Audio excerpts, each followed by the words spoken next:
KE/2022 aspirants today and establish your brand authority as we lead towards the forthcoming general elections.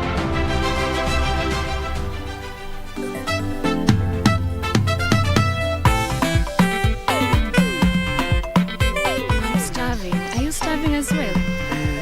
I'm also starving, but I'm so starving for your love. Hey, Mwalimu, you're going to teach us in a Kaputura? Is there a problem with it? Young man, you will die very poor. Slap me again, my love. But say you love me. Not even in your dreams. Shame on you. Odzote zilingia, Buddha. Zilingia. You see? How much did you make? Enough to make a lasting impression. What about it, Jeb? He told me to bet call.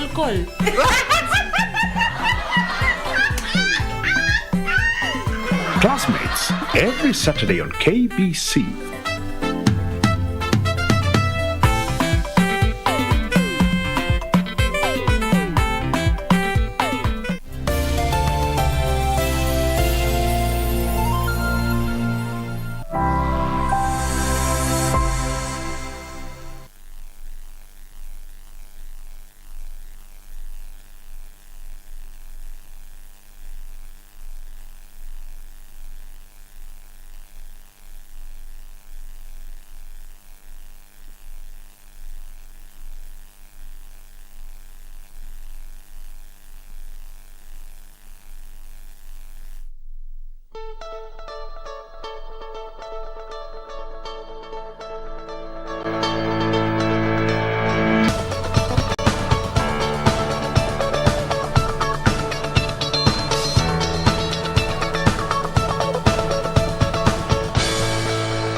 Speaking in his native Kikuyu language, the president sought to explain to his supporters why he had severe...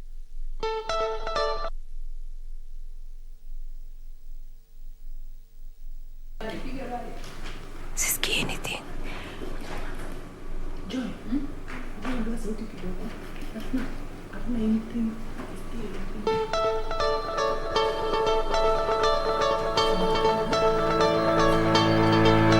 But hata sina script.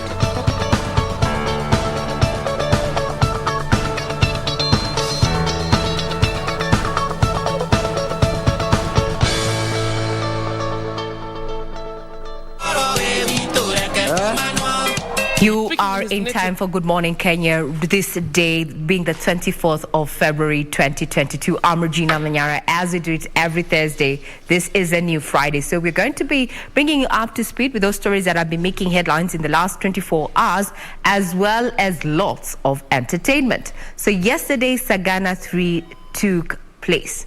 Did it meet your expectations? Our communications lines are open. You can get us on Twitter at KBC Channel 1. The rest of the team is in studio. Let them say hi. Post Sagana 3, Victor. Absolutely. Did it meet my expectation? Well, that was the president's moment. One thing that stood out is that yesterday, President openly came out and said that he inherited 4-point-something trillion shillings worth of GDP, and right now he's going to give us 13 trillion shillings GDP. So how is it? No, that's the debate that has been quite intense through this week, and now yesterday the president said it's now 13 trillion shillings. Apart from that, my deputy is not fit to be the president right now. Boom. Unless he changes his behavior. That was the president's word. So he went to the mountain, he talked to the people. Let's wait and see what will happen, and much more. And of course, today being a Thursday, it's going to be quite different. What are we talking about? You don't have to go away. My name is Victor Lowe. Welcome to the program. You're so dramatic. What are we talking about? Good morning, and welcome once again to the program. I am Jane Wambui. As always, we appreciate that you choose to start your morning with us. It is Entertainment Thursday. We have a fantastic show lined up for you. Music, Leo. Victor Meta Siasa Kando. So we might see him dancing to a tune or two. Wakikuchezea Paranyasuba. Yes. Iyo, uta dance? I will try. You will try? I will. Let us I will again dance. afford you your story. Nonetheless, welcome once again to the program. Doreen. What really stood out for me from that speech, much as it was in his own dialect, was the fact that unless the DP changes his behavior, he still has a shot, he still has a chance, but unless he changes his behavior. And that reminded me of Robert Greene first law: never outshine your master. Your boss is your boss. Your master is your master. He always has some stake or has something to say about you moving forward. But tuko hapa, it's all a Thursday. It is a Thursday, so we have clearly lots and lots of entertainment lined up for you, beginning from when we'll start our conversation up until the end of the show, as well as lifestyle segments. So we urge you to stay put up until the end of the show, as well as also how our roads will be looking like. We'll definitely have to be looking at that, given the fact that the weatherman already said that between this coming month of March up until May, we expect short rain. So how is that going to really impact how our roads are going to be looking like, particularly when it comes to traffic? We always know there's a bit of synonymous between traffic and rain. So this is why we always have to be here just to try and check out for you most of these roads and try to give you some better alternative routes, particularly for those going about their businesses this early morning. Many thanks for making time. I'm Doreen Arange Okello. There you have it. That's a whole team, but we're not done here in as far as matters information and entertainment are concerned. We have so much lined up for you. You're in good hands as we ponder on the Sagana 3, the outcome, and how it's going to change the political landscape. From me to you, in as far as Wanjika is concerned, we need to look at, what are these leaders who are on the campaign trail offering? What have they done before?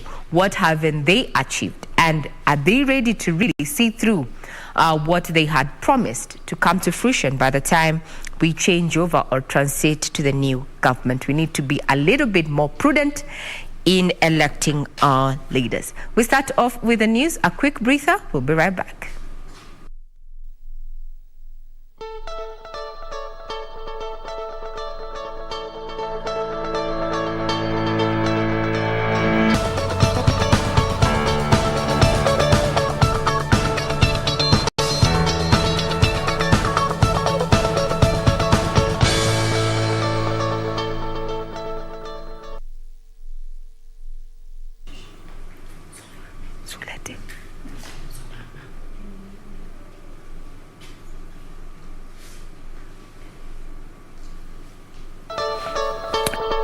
Again, you're watching KBC Channel 1. This is Good Morning Kenya, and I'm Regina Manyara. We start off with the headlines just to remind you that all this is also available on our website, that is www.kbc.co.ke, for further reading. Now, let's start off with what happened yesterday in Sagana, where President Uhuru Kenyatta formally endorsed ODM leader Raila Odinga as his preferred presidential candidate in the August 9th presidential race. The president, while addressing over 5,000 leaders who congregated at the Sagana State Lodge, said he had chosen Raila over his deputy, William Ruto.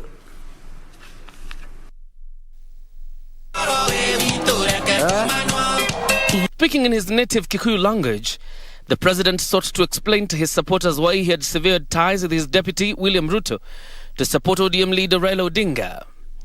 President Kenyatta accusing the deputy president of lying to the electorate through false promises. Aliamwe makoleto magithiuruka kwanyu makimwiraga na moimete kanitha hindi yo maroka kumwira neguo makimwiraga gutire kindu mamwikirwo ni mararia makani maheni. The president cautioning young people in the Mount Kenya region whom he says have fallen prey to the politics of deception.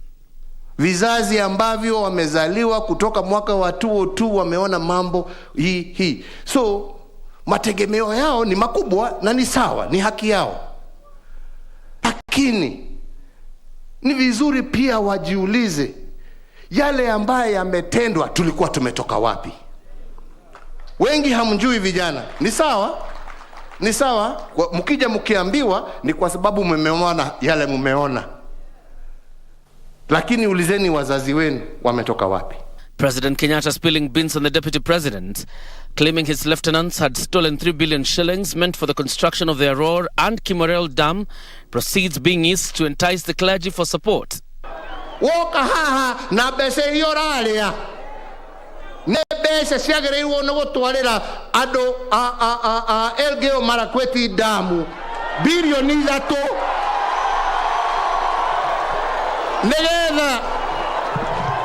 negetha ciana cia Ngai inyue maaĩ negetha ciana cia Ngai ihote kurima neguo ciekirwo muhuko wa mundu woka koroga makanitha ati ndakunengera milioni 2 uke haha tuinagire hallelujah. To leave the country in what he says are safe hands, the president formally endorsed Raila and rallied his supporters to support the Azimio la Umoja. Githedi amwera Kibaki adigaire nie economy ya trilioni cigana neguo uria nie nganengera thirikari na ne mwamugweta neguo ngamotigira economy ya trilioni 13 mucoke mugea ati wira timorute President Kenyatta called on the vote-rich region to unite, promising to embrace all political parties in the region. This is the first time President Uhuru Kenyatta is speaking so passionately about his differences with Deputy President William Ruto. Whether this will alter the voting patterns and the support for Deputy President is only a matter that time will tell. The aftermath of the president's speech down in Sagana there elicited mixed reactions from across the political divide. Well, some are in support of the sentiments, others are of the opinion that the head of state should have steered clear of the succession race. As the President of the Republic of Kenya, yes, he will vote, but the point we are trying to make is a symbol of national unity. He cannot play sectarian politics where he's supporting one president against the other, because it will further divide the country. Why does it pain them when they see the president who has been quiet, who has been working diligently for this country, has now come out and say it's my moment now to talk politics? I think there's a lot of panic around UDA and Tangatanga. Many people will come to believe and think that Raila Amolo Odinga is going to be a pet project of Uhuru Muigai Kenyatta. So basically, he should have stayed aloof and not think directly on that matter. And he should have remained as focused as he was, so that he can have a form of leadership that is all-inclusive and who can be able to pursue together in a bigger coalition instead of giving a specific support to one individual. Yeah. To us, it's not a shock.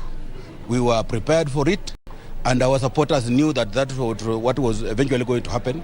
Therefore, from now on, we move on without the support of HE. Any change of the ground is that wale wengine ambao hatukuwa nao ndio sasa wamekuja zaidi, kwa sababu wameona there was no beans to be spilled. Hakuna makosa William Ruto alifanya. Kenyans are democratic and free, and they know who to choose and who not to choose.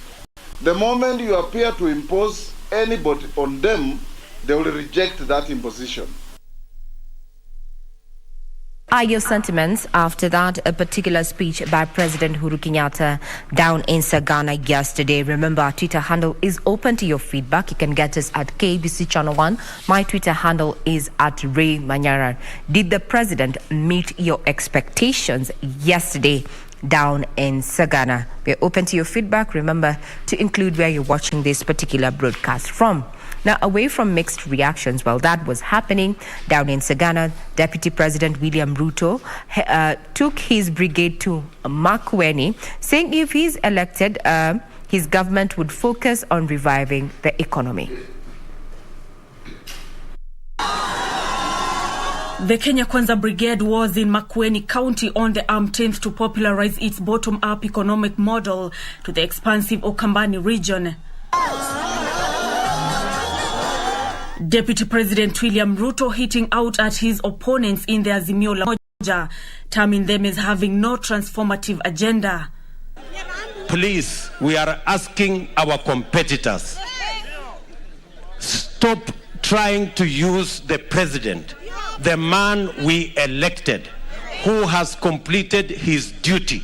Stop misusing him to try and campaign for an unpopular project, to try and push a man who has no plan, a man who has no agenda. Ruto terming his agenda focusing on the economy revival, youth employment and improvement of the healthcare system through provision of NHIF cover is a game changer. Tutaweka pesa ya kutosha kwa kilimo, tuweze kujenga dams ya maji, sio ile ya Twake peke yake. Tuwe na dams ya kutosha hapa Ukambani, ipatikane maji, watu wazalishe chakula, watu wazalishe mimea, waweze kuwa na mapato ambayo itaweka pesa kwa mifuko yao. The DP challenged Wiper leader Kalonzo Musyoka to jump ship and join the Kenya Kwanza Brigade. Nauliza nyinyi watu wa Kilome, mnataka Kalonzo aendelee kusukuma kitendawili ama aungane na sisi tutengeneze serikali? Nitatuma nyinyi kwenu. Mkimpata mtamwambia Hasla alikuwa area na alikuwa anamuulizia, si ndio?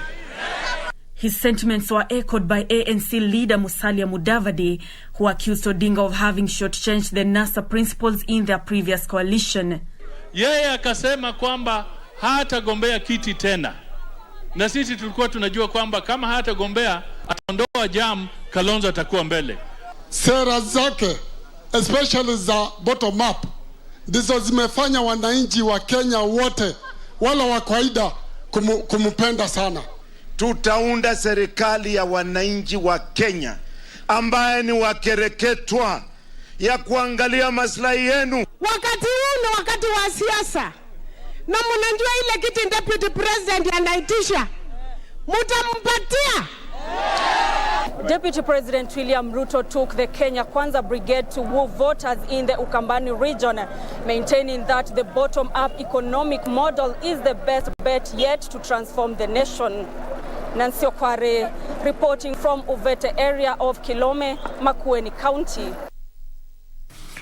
We'll keep tabs on the campaign trail. Remember, this is your true partner when it comes to updates in regarding to matters politics as we head into the August 9th general elections. Now crossing over to matters education, where the Cabinet Secretary, Professor George Magoha, is calling on tutors in technical and vocational education and training institutions to undertake a paradigm shift from theory-based examinations to practical solutions addressing common life challenges. Professor Magoha, who was the chief guest at the Kisumu National Polytechnic's 9th graduation ceremony, also challenged the youth to embrace training in skills which address unemployment in the country.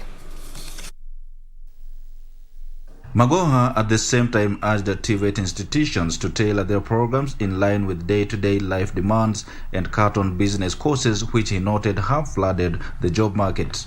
This idea of students regurgitating theories when you are working with them in the lab, can I encourage the teachers to stop it? As a trained surgeon, you can see me operating for 20 years. Now the day I have collapsed and you have to save somebody, that's when you know you can't operate. So allow your learners to dirty their hands. The CS challenging the youth to embrace TVET institutions and learn skills that are relevant to the job market and become job creators rather than seekers. You will only remain jobless if you want to remain jobless. Because there are so many things that our people do. For example, if you are trained to add value to food here, and you are in our area here, and you sit in your house looking for a job, I would want to label you a big fool. Because there are jobs everywhere. You go and market yourself, you'll find that there are so many farmers who require your knowledge in order to help their soil to remain fertile. You don't give it free, and once they know who you are, they'll be looking for you. He told the over 3,000 graduates to put into practice the skills they have acquired from the institution over the past 3 years. The Principal Secretary in the State Department of Vocational and Technical Training, Dr. Margaret Mwakima, said the government was committed to strengthening TVET institutions, having increased the number from 52 in 2013 to 238 in 2021 at a cost of 10.6 billion shillings. Out of the 238 institutions, 198 are operational and 46 are nearing completion. Again, due to the 10.3 billion capitation government grants and the Kenya shillings 11.1 billion HELB loans to TVET trainees since 2019, there has also been an increase in enrollment from 55,945 in 2013 to 249,316 in 2021. Additionally, a conditional grant of Kenya shillings 2 billion is given to vocational training centers every financial year. Let this institution stay as a polytechnic, and the minister agrees with me. This idea of transforming every polytechnic into a university kills a very critical cadre we need in this third industrial revolution or economic revolution in our country. Moving away from matters education, now teen mothers in Nakuru County now have a place to call home and attend school after a rescue center opened its doors to them. The rescue center in Subukia town was founded by a group of women and will specifically accept teen mothers from poor families as well as those who have been rejected and abandoned by their families. So far, over 40 teen mothers have been enrolled. Purity Musel has a report. Hope for teen mothers in Subukia, Nakuru County. At this rescue center, over 40 young mothers will get an opportunity to not only complete their studies but also comfortably live with their children. Hii shule tulianzisha kama wamama wakati tuliangalia msichana mwenye alizaa wakiwa primary, mwingine akazaa akiwa secondary, akakosa mwelekeo. Mzazi akamkataa, mwenye kumpea mimba pia akamkataa, msichana akakosa maisha. Tukakaa chini kama wamama, tukasema lazima tuanzishe hii mradi, ndiposa tusaidie msichana ndio apate kuendelesha maisha. The school management has employed caregivers to take care of their babies while they study.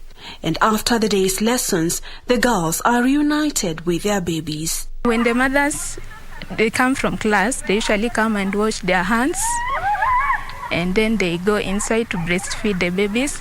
The girls are grateful for the opportunity that was almost taken away from them by fate. We faced few challenges, being rejected by our parents. We lost some of our friends, but all in all, God is so faithful. The Subukia Prestige Teen Mother School came at the right time. Local leaders have lauded the initiative by a group of women in the area that has granted these girls another chance in life. Ninapongeza sana wamama ambao waliona ni vizuri wasichana hawa teen mothers kushughulikiwa na walipata hiyo sababu. According to education stakeholders, most girls are deprived of their right to education after they get pregnant. Tulipotangaza, wasichana wamekuja wengi kwa wengi. Na kweli tumeona wasichana walizaa wakati wa corona wengi, ambapo wamekosa mwelekeo. Kwa siku huwa anapokea wasichana kama 7.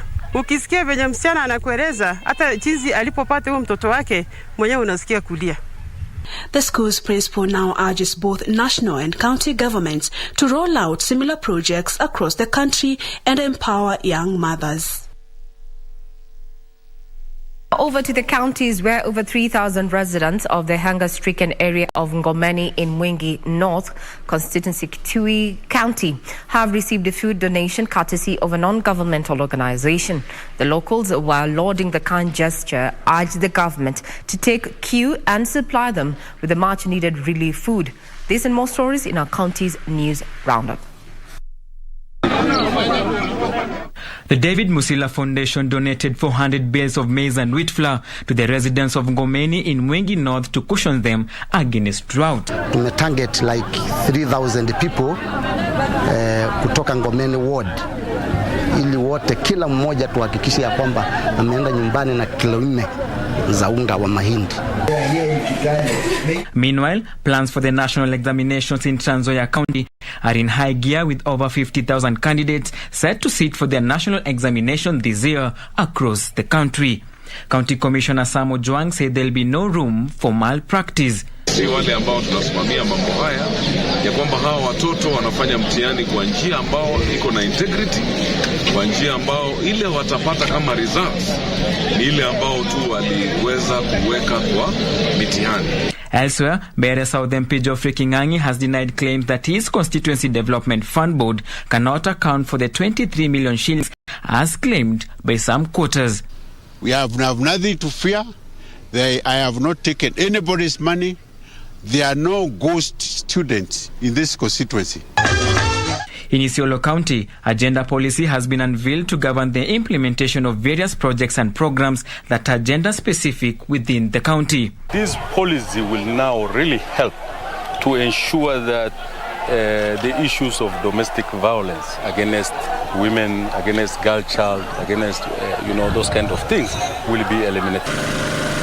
Finally, Malindi town residents want the Sabaki Waterworks revived to supplement the water produced at the giant Baricho Waterworks. Kubwa ni ndani ya Malindi kwa sasa hivi hauwezi kupata maji kwa muda wa wiki moja mfululizo, haiwezekani. Maji tunapata maji siku 3 kwa wiki, siku 2 hakuna. Ukipata siku 2, siku 3 hakuna. Na hili limekuwa ni tatizo la kujirudia. The residents have given the Coast Water Development Agency and the Malindi Water and Sewage Company a 2 weeks ultimatum to solve the water crisis.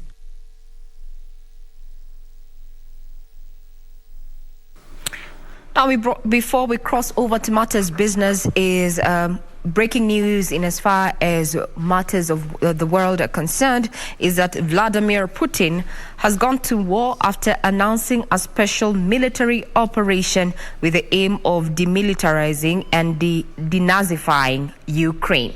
We're going to be keeping tabs on that. This is what is being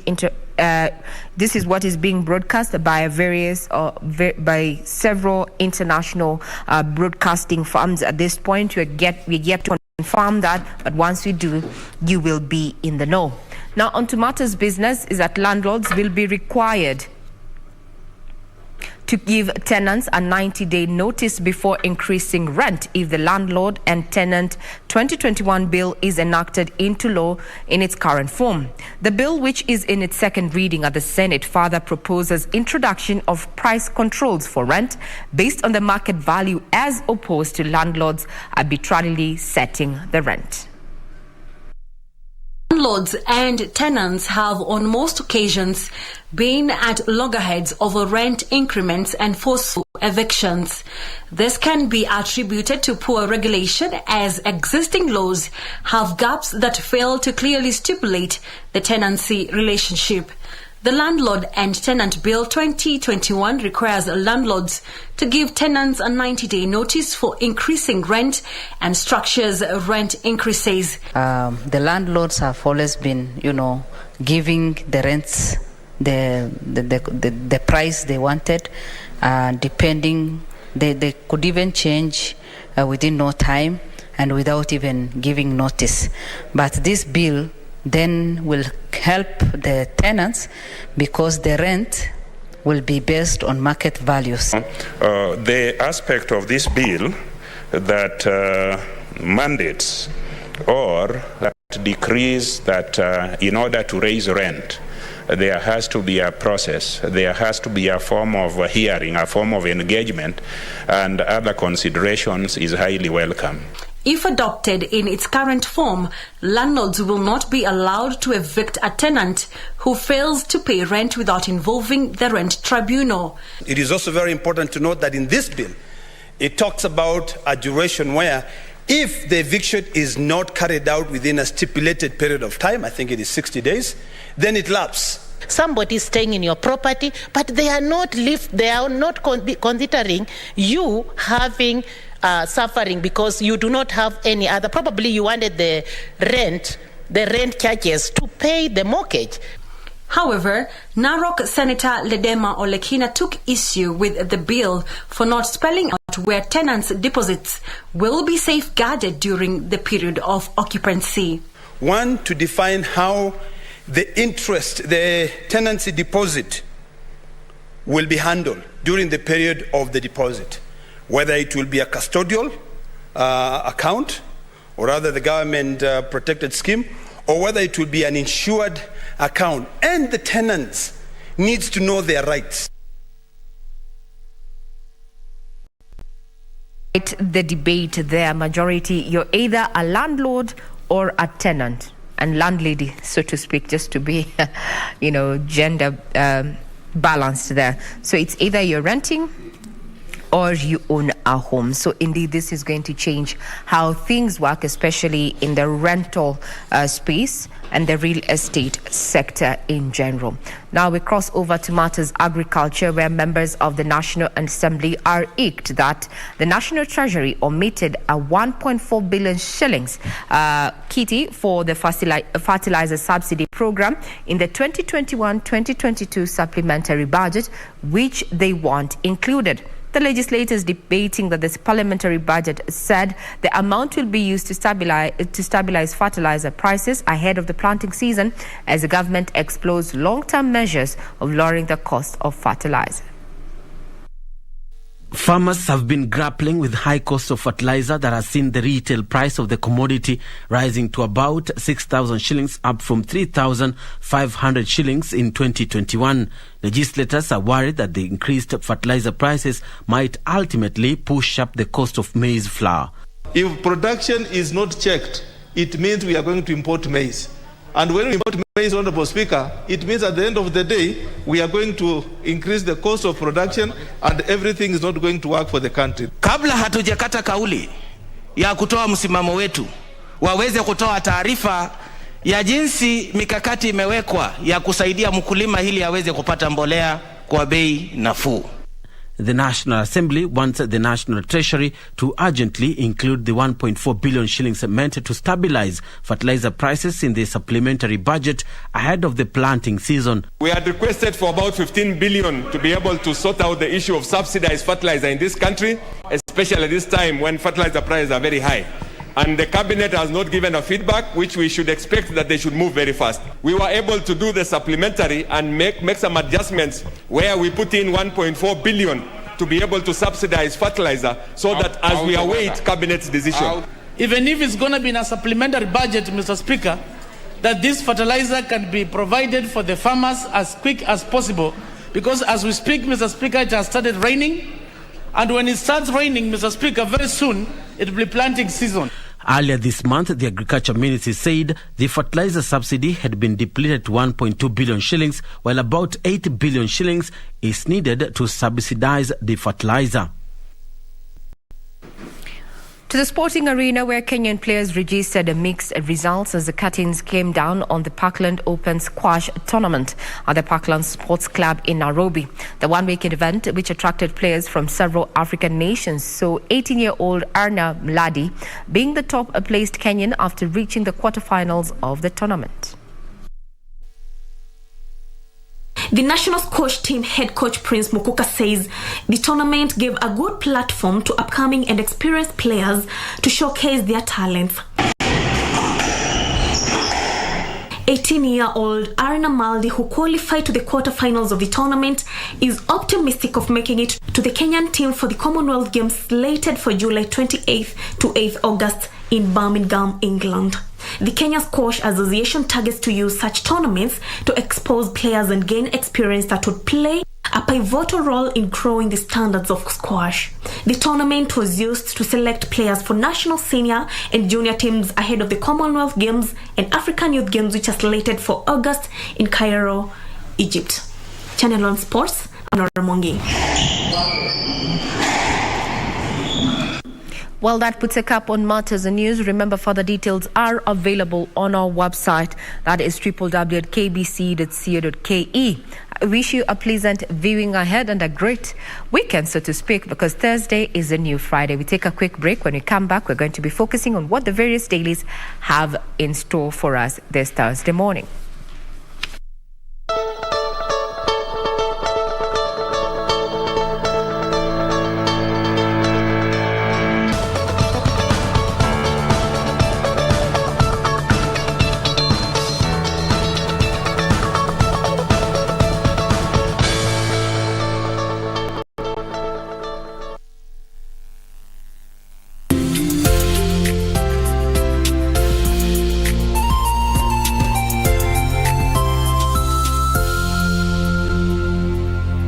Big Minds, brought to you by Communications Authority of Kenya. Don't be fooled. Get cyber smart and enjoy safe entertainment and education online. The Communications Authority of Kenya. Mawasiliano kwetu, nguvu kwako.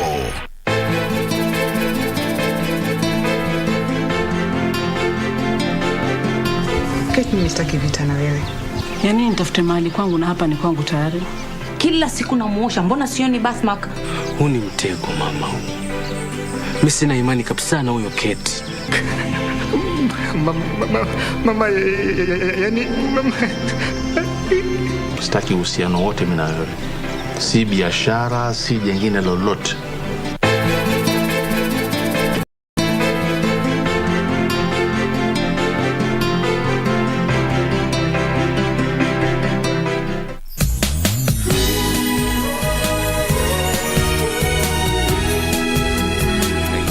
Asking for trouble. Why do you keep trying to ruin everything? You really think what we have right now is real happiness? Would you please wake up? Just go out into the world and find someone else. Jenny, if you leave me, I'll die right away. Hey! It doesn't matter who I am. What matters is your son's having an affair with another woman. And what's more, your daughter-in-law is covering it up for him. What? Let me tell you. Jack will be with me sooner or later. I will never give up on him. Pity. You're to blame here for not having a baby. You're completely shameless. You've got no shame at all. As long as I get to see you, I don't care what anyone else thinks. You're disgusting.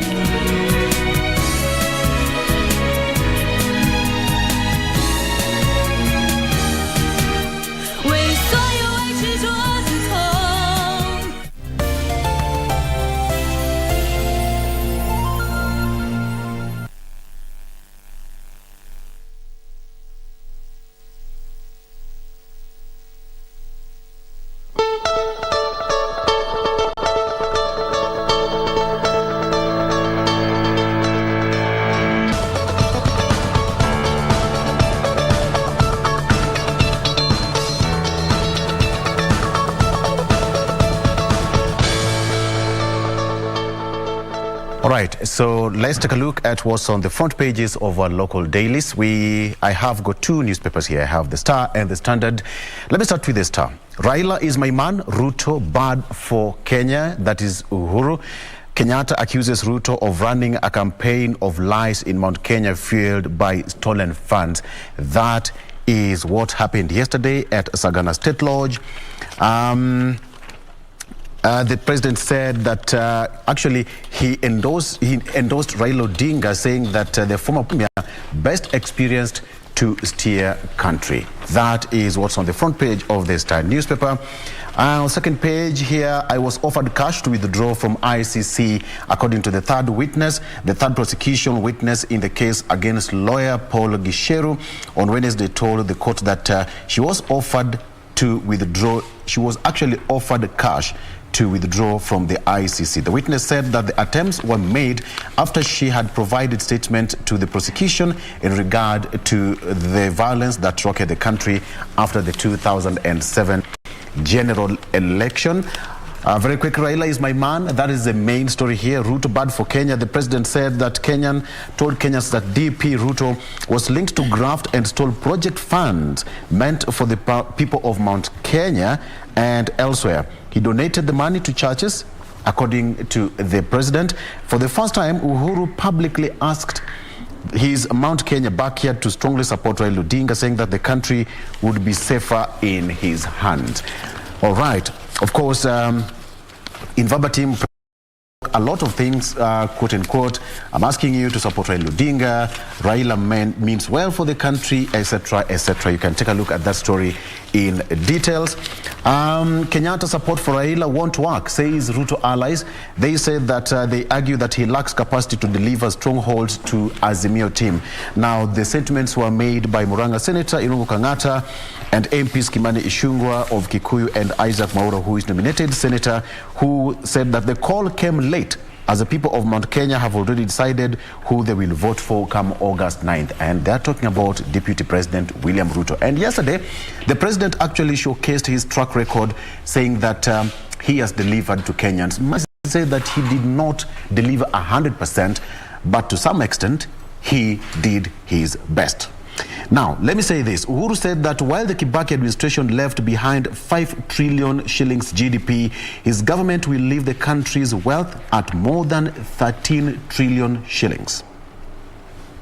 That settles the whole economy debate on the Star right now. Jen. Now, let me just pick up at that particular point with the Daily Nation. Again, that is the main read here. My deputy is unfit to rule, but that particular address at Sagana State Lodge was quite, to some people, it did do what he was supposed to do.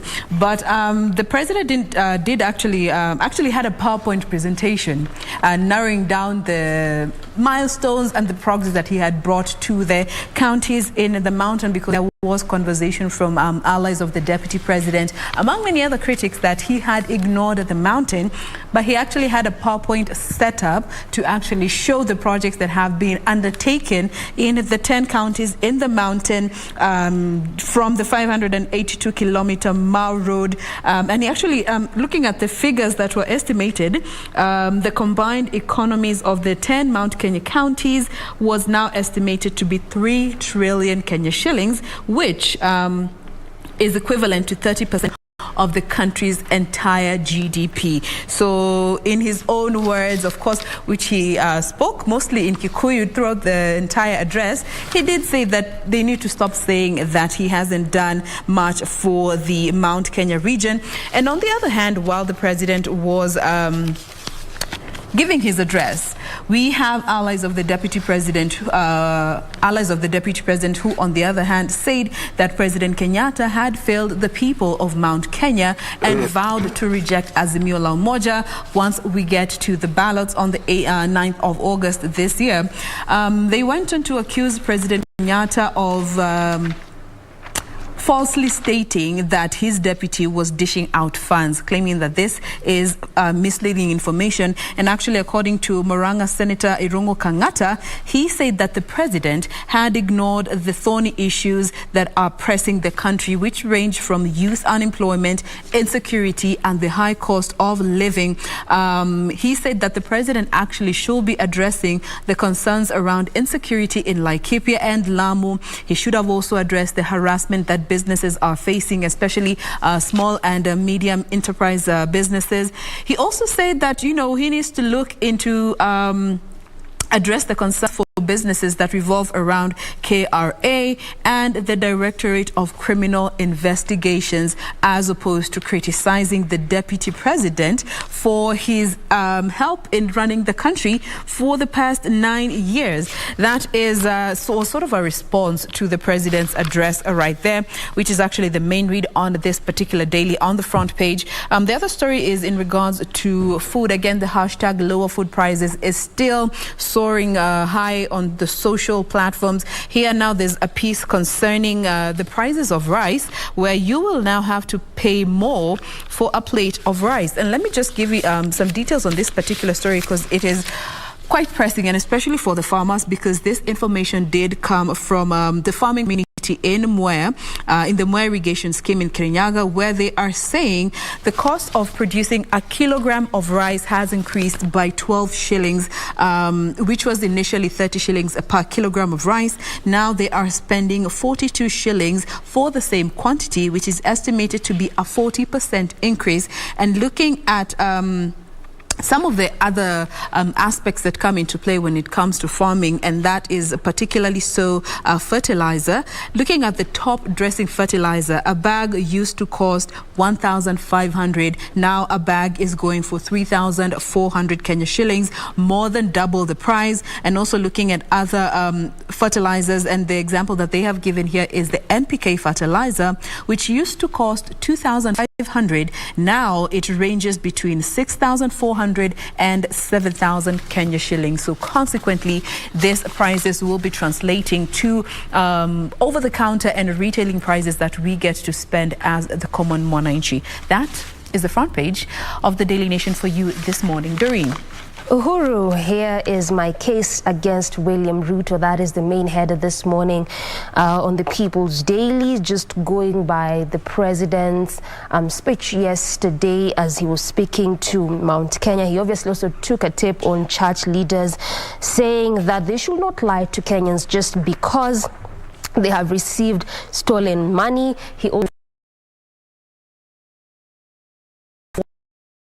what was happening. In fact, he was the last person he talked to before he went to speak to former Premier, that is Raila Odinga, concerning how they could bring peace back to the country. Further on went to say that the deputy is selfish, greedy for power, impatient, dishonest, and an enemy of the region. Such heavy words there from the president. Again, just as Wambo, you've mentioned, he also again went ahead to give or deliver what he had done, particularly in the Mount Kenya region as it pertains to the different development projects, and obviously infrastructure as it pertains to road construction in the region took center stage of part of what he has done. He had done in the area in his tenure, and obviously this entire meeting elicited mixed reaction from different and different leaders. Just to mention a few, Senator Kihika said that witchcraft is real. Mr. Kenyatta, please respect the clergy. They have stood with Kenyan people while you have abdicated your job and become the most divisive and tribal leader of our time.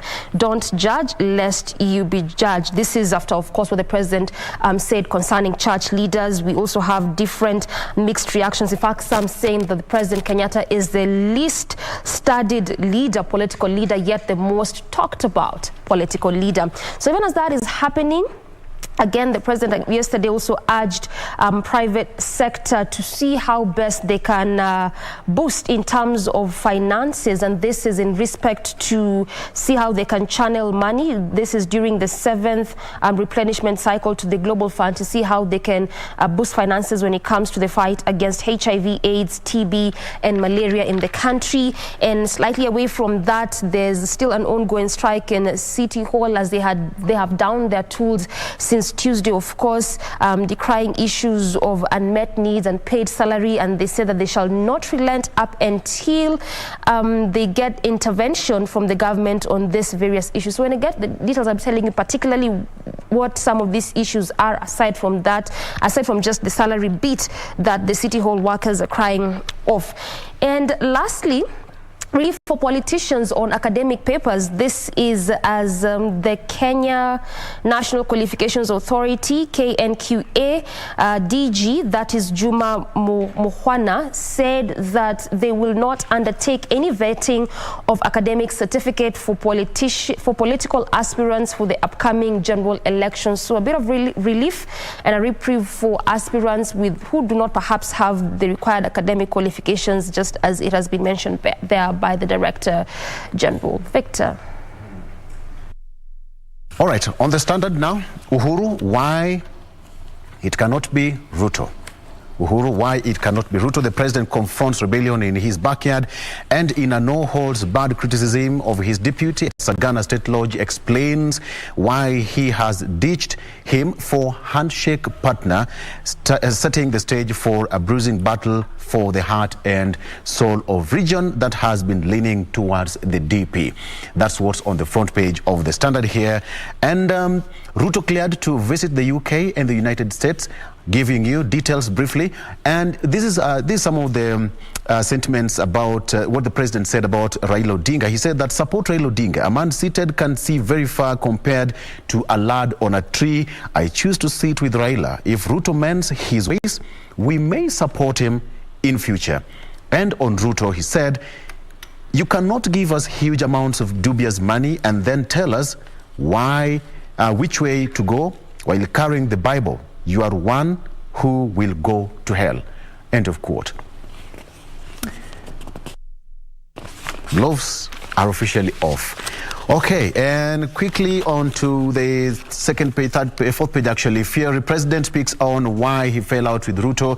The president actually stated some of the achievements that in his tenure, or 2,600 kilometers since handshake Jubilee tarmacked so far. 1,100 kilometers were tarmacked between 2013 and 2017. 1.9 trillion shillings, a million, which Mount Kenya has received, actually title is not shillings, in 9 years. 1.3 million people employed under Ajira program, and out of that number, 588,000 and from Mount Kenya. 50,000 people, disciplined forces employed by Jubilee administration. 28,000 of them are from the Mount Kenya region. 400,000 people connectivity, water increased in Mount Kenya region from 400,000 to 600 households. And lastly, hospitals with dialysis have increased from 11 to 82. Now the president said that government has pumped 3.9 billion shillings for the vulnerable, while the cash transfer beneficiaries have received 7.4 billion shillings in 9 years. Interesting there. Of course, the president said that it's now time to speak the truth. He said that he has delivered, while others, quote unquote, worked from top of cars. Of course, this was the first time that this sentiment is coming from the president, and perhaps it means this. The president said that before handshake with Honorable Raila Odinga, the last person he phoned was his deputy. Ruto gets clearance from Foreign Affairs Ministry to visit US and UK. Since 2018, Ruto has been to Italy, UK, UAE, Uganda, South Sudan, and Zanzibar. And Foreign Affairs PS said Ruto had been cleared to travel. Now, Deputy President William Ruto will begin a 12-day tour of United States and United Kingdom starting Sunday. Multiple sources confirm that the visit will include high-level meetings with government officials, elected leaders, global think tanks, and Kenyans in the diaspora. The forum will be chaired by the Karen Bass, the chair of the U.S. House Foreign Affairs Subcommittees on Africa, Global Health, and Human Rights. So, according to that, that is it. And finally, Uhuru Raila to unveil Azimio structure. Uhuru to be the chairperson of the coalition party. Raila will be the coalition's presidential candidate. Just simple as that. Details shortly. Jen? Let me pick up on that health note that you were on. And this is some good news when it comes to the fight against HIV and AIDS in the country. We all know we have been experiencing a lot of donor funding cuts over the recent years, but yesterday members of parliament recommended that 5 billion Kenya shillings be allocated for the procurement of HIV commodities, and this is still, as we are struggling with the donor cuts that we have been seeing, and this is an increase by 1 billion from the 2021-2022 financial year, where the government had only allocated 4 billion. So in total, the National Assembly approved 4.95 billion Kenya shillings for looking at the financial year 2022-2023. That will go towards the procurement and distribution of critical HIV commodities and finance the prevention programs. Now, when it comes to the fight against HIV and AIDS, our country is heavily reliant to donor programs. And actually, they go on to give the figures, because looking at the entire budgeting, approximately 67% comes from donor agencies, followed by the government at 24%. So, broken down to the shilling, it means out of every 10 Kenya shillings that is allocated towards the fight of HIV in the country, 7 Kenya shillings comes from donors. So 3 shillings is what we are able to provide locally, in line with the fight for when it comes to HIV prevention and treatment programs. So this is definitely good news and a step in the right direction when it comes to the fight against HIV and AIDS.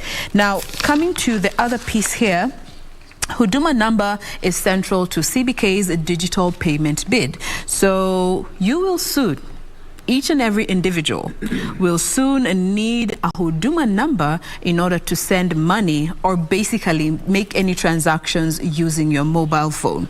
And this is so it is in line with the National Digital Payment System that CBK is in the process of rolling out. They say that the Huduma number will significantly reduce cases of money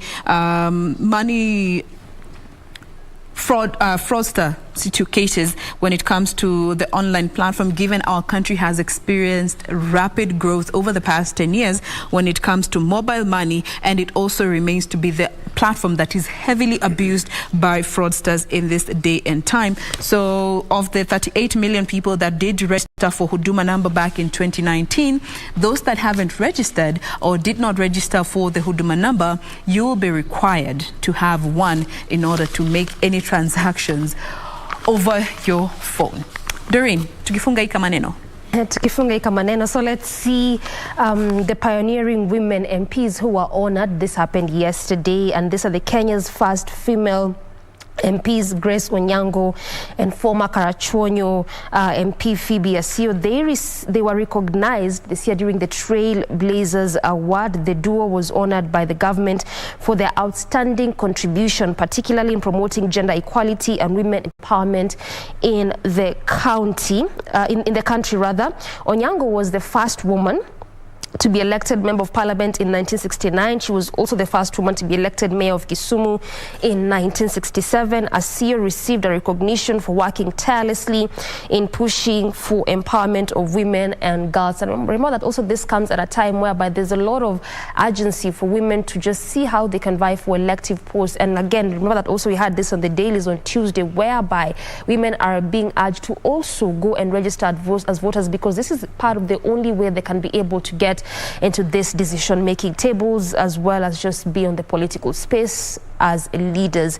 So that is what happened there as it pertains to honoring women in leadership and women in politics. Time for us to wrap up in the headlines, I believe. Yes, it's about that time we get to funga this particular segment, but of course it is Thursday. It is Entertainment Thursday. We always say it's the new Friday here on Good Morning Kenya. We have a fantastic show lined up for you from the artists that we have coming through. We have a DJ in the house today, so my request Zikwom. Send them through. We have DJ Shaku. We'll be introducing in a bit. Use the hashtag Good Morning Kenya on Twitter. Our official station handle ever remains to be at KBC Channel 1. Our individual handles are at Victor Olo, at Dorina Range, at Jane Womboy is how you can interact with us. Stay with us. We'll be right back.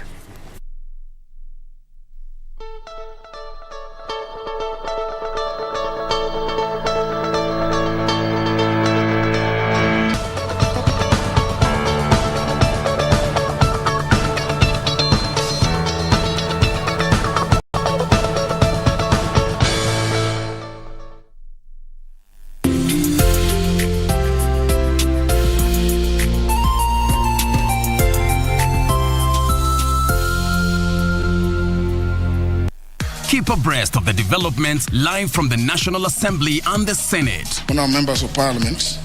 The questions. When is the construction expected to commence? The motions. Beg to give notice of the following motion. The debate. Will as many as want to say aye. The statements. On an issue of general topical concern. The petitions. Order number 4, petitions. Stay tuned to KBC Channel 1 and Radio Taifa for live proceedings from both houses of parliament from Tuesday to Thursday. Live, uncensored, unedited. KBC, your national broadcaster.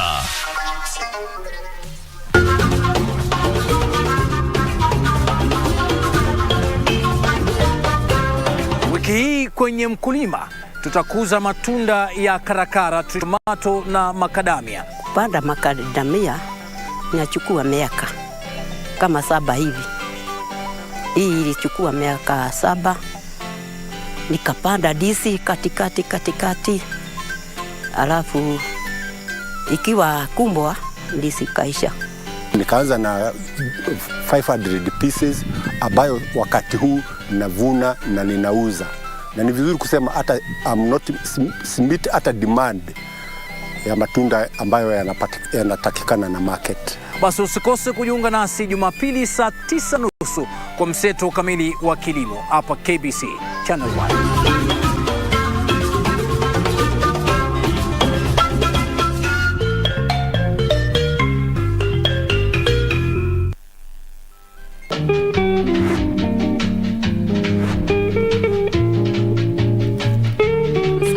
Bwana yako mmejenga nyumba ngapi Nairobi? Kwao amejenga nyumba. Amejenga nyumba ya ero, ya matope. Mundemu wako ama? Keta ndawili. Tega. Nyumba yenyu hakuna mlango. Simulisukua mlango. Kita ndawili hapa ni shule. Mongoani na Mongoi, ni nani Mongoi? Ati? Hiyo nyumba ni yangu. Hiyo nyumba ni yangu, si yako. Mlango ni yangu. Mlango ni yenyu. Wewe ni wangu. Mimi si wako, kwani mimi ni pipi yako? Mimi ni wangu. Wewe na wewe ni Kiswahili ya ujui ama ni nini? Hiki kimutu kinaongea na mnakani kwa.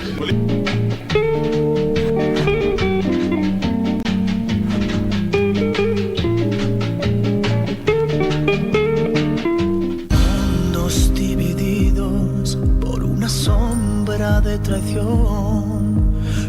Look, I know you don't want anything to do with the company. But just in case you do, I totally understand, because I will do it. We meet tonight? Yes, absolutely. No, we can't go on like this. I don't want your pity. I want nothing. Just leave me alone and don't come back here ever. I don't want to see you again. I don't want to see anybody. Why don't you get it? I don't want our relationship to be ruined. I don't want to lose a son. I accept your plans to marry Mariella. Wait, Dad, are you serious? Yes, absolutely. In that case, all right. I guess we agreed on something for the first time. I never thought it's possible. Lying heart. Pues sembrando el veneno y la ambición.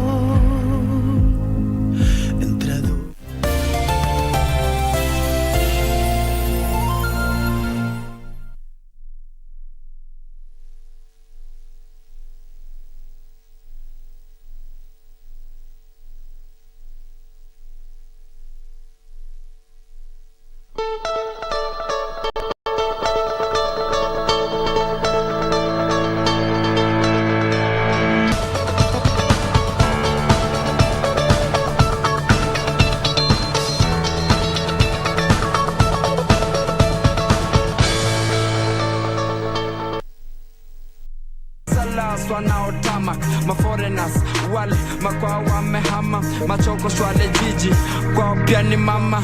I'm keeping it real, keeping it loco. I'm so raw, original flow though.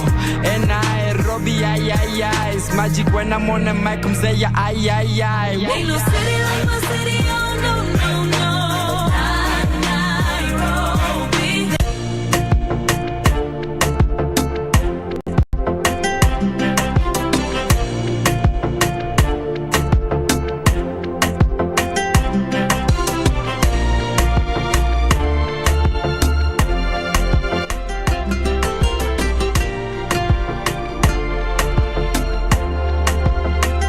Mina kuchagua wewe, wewe wangu.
nimepatikana na ugonjwa wa mapenzi. Hapo naniona mimi. Welcome to Entertainment Thursday, na vile unaona hata setup imebadilika. I'm telling you today ni ile siku. Kama umekuwa hata entertainment over the past week, kama una feel ni kama Friday kwa nini inakaa iko mbali? Don't worry, Thursday is the new Friday. I'm Mike Ita, and of course I'm joined by Steph Ayeta. Of course, this is Entertainment Thursday. We got all the good vibes going on in this place, so you are definitely in the right place. So much for you, just stick with us. Nice. Na pia vile umeona kuna mamix zingine zime come through hapo, and as you can see on set there's DJ Shak na sile kuna mtu mwenye alikuwa na joke earlier. I hope is it okay nikikwenje kidogo? It's okay. Baby Shak. Ni Shak 254. Na hata unaweza kupata happy by the way. Send in my request. Yeah, unaweza follow on Instagram, unaweza comment hapo on Twitter. Request acheza zote. Okay. Yeah. Safi kabisa, na pia bado unajua unaweza tupata hapo at KBC Channel 1 TV. That's on Facebook, Twitter and Instagram. Entertainment Thursday ujue iko na kila kitu, na pia iko na gossip. Na Kenya entertainment industry ya siku hizi inakuwa very very juicy. Hebu imagine sasa hii situation. I think a lady should explain this. I'm talking about Frankie just Jimmet. Because if it's like I'm siding with a guy. No, we I don't want to be cancelled this early. No, we all know the facts. So Frankie has been in trouble lately because he just, creating baby mamas here and leaving them. Wow. So who does now that? Imagine if I said that. It's not fair what he's doing. And people were saying that he's looking for another lawyer to heartbreak. What do you make of that? Coincidence. By the way, Maureen was a lawyer, or is a lawyer. Is she practicing? I don't think she is. I'm not sure. I'm not sure if she is. And Corazon Komboka is also a lawyer. A lawyer. Wow. So it's either he's attracted to lawyers or I don't know, there's something. And then now he's in trouble because, dealing with lawsuits, child support. And these are two lawyers we are talking about, so they might just bring him down, kabisa. I think Frankie, we should have Frankie one of these days on this show, just to have a conversation about this and confirm. Because there's another side of the conversation where people are saying it was arranged. The plan was, kurusha mbili kama jua kali. So we really need answers on this. Yeah, we sure do. We need answers because why? What is happening? What is happening? Shak, what do you think? Okay, I can't comment on that. Maybe tumwite hapa and give the side of the story. Because I think the only person who can tell us the truth is not Maureen, it's not Corazon, it's Frankie. Because I think the guy is Frank just like his name. So he'll let us know what is the deal. He can't be Frank. It's actually very contrary to his name. Doesn't. That's a boy child. There's another side to this story, and we need to find out. Frankie, if you're watching, I hope you're watching. Enjoy your cup of coffee, but also mark your calendar and make an appointment with us. Let us know. We would like to have him. Na Mbogi Genje ni wengine pia amekuwa kwa news. Jana tu wameanza kupost sasa. Unakumbuka zile ma videos za kina 50 Cent. Anaonyesha tu do ati money sandwich. Now Mbogi Genje wameanza kufollow suit. KRG ilianza hivi. KRG the Don. I think most of the people who are familiar with the entertainment industry, KRG the Don. Akasema Mbogi Genje amwezi. Hapo kwa mkwanza mimi ndio namba. KRG sasa vile alisema hivyo Mbogi Genje wafanyaje? Hapo on Instagram wakaanza kupost their words of cash. It's a lot of cash. Wakaanza kusema they can even buy lunch for KRG. One, I think it's dangerous to do that. Don't do that if you're watching. It's dangerous. And KRG is watching, That's another reason. That's another reason. But then there's a crackdown that's supposed to be happening. I can Bahati by there. Is it a surprise?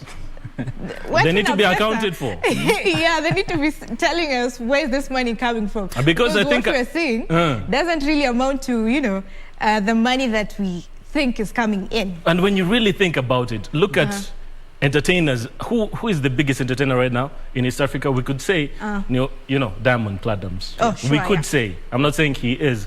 Wasanii wangu wa Kenya tafadhali msitafute kwa inbox. He could be. And what Diamond does, akwage ananunua gari like after every quarter. Now and then, yes. Prado. Nini.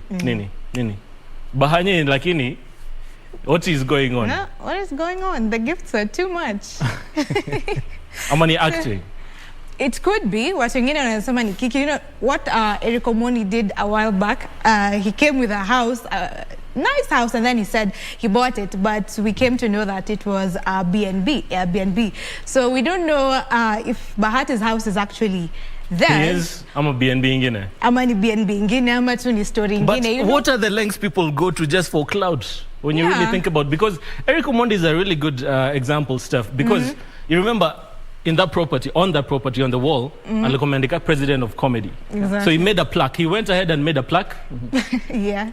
For this home that is not his, he made a plaque. Akaeka na simiti. It wasn't even like unadongile msumari. Akaeka na simiti hapo juu. And that's money, a lot of money. So to what lengths are we willing to go to just... To chase clout. To chase clout, you know? And I think, you know, back to the talk we had the other day about maintaining relevance. Is this the way to go, or is there other ways that we can still maintain relevance in the entertainment industry? Yeah, I don't know. What do you think? I hope our next guest ataweza kutuelezea. Next up, tukona Steph Ayeta with Shanky Radix. You heard right.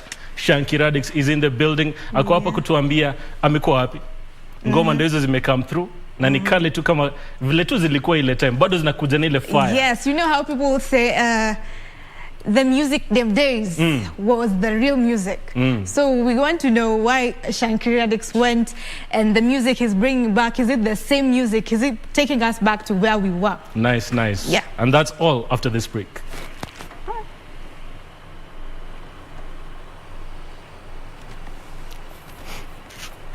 DJ.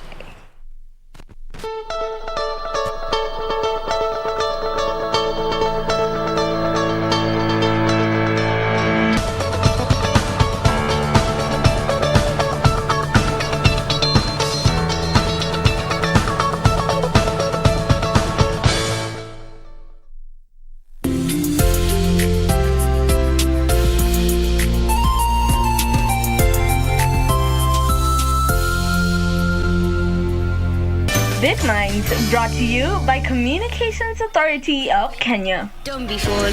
Get cyber smart and enjoy safe entertainment and education online. The Communications Authority of Kenya. Mawasiliano kwetu, nguvu kwako.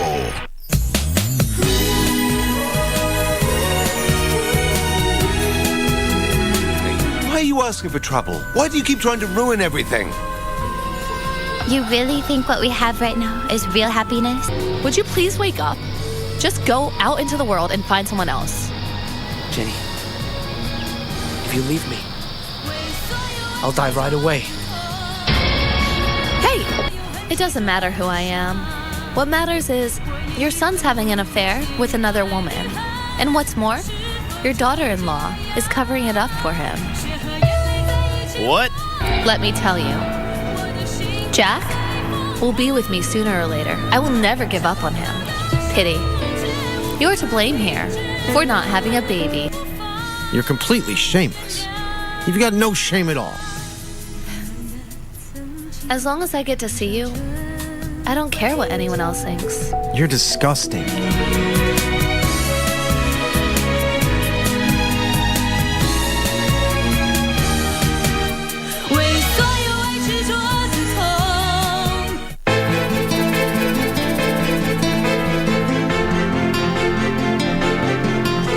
Mimi sitaki vita na wewe.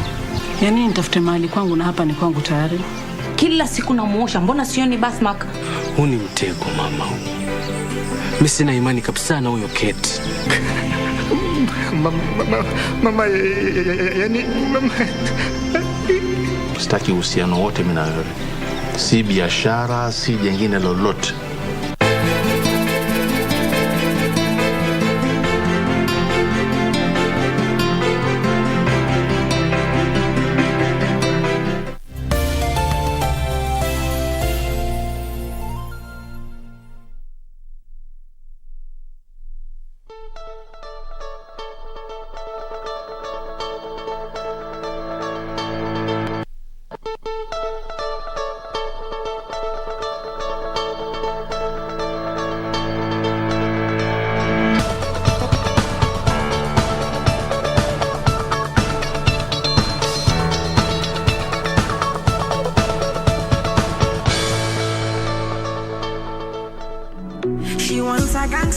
a bed tonight. She a wants me, I know. And man, a full ground me a day tonight. She a calling my phone. Oh, she say why me so unruly. Tell me the main reason you want me. The man with a ED. Curious girl, she got questions for Siri. We got that booty and wine for me. So crazy, you driving me. Girl, you put it on me nicely. She riding it, I'm sliding it. Spread out two legs slightly. Oh, mama's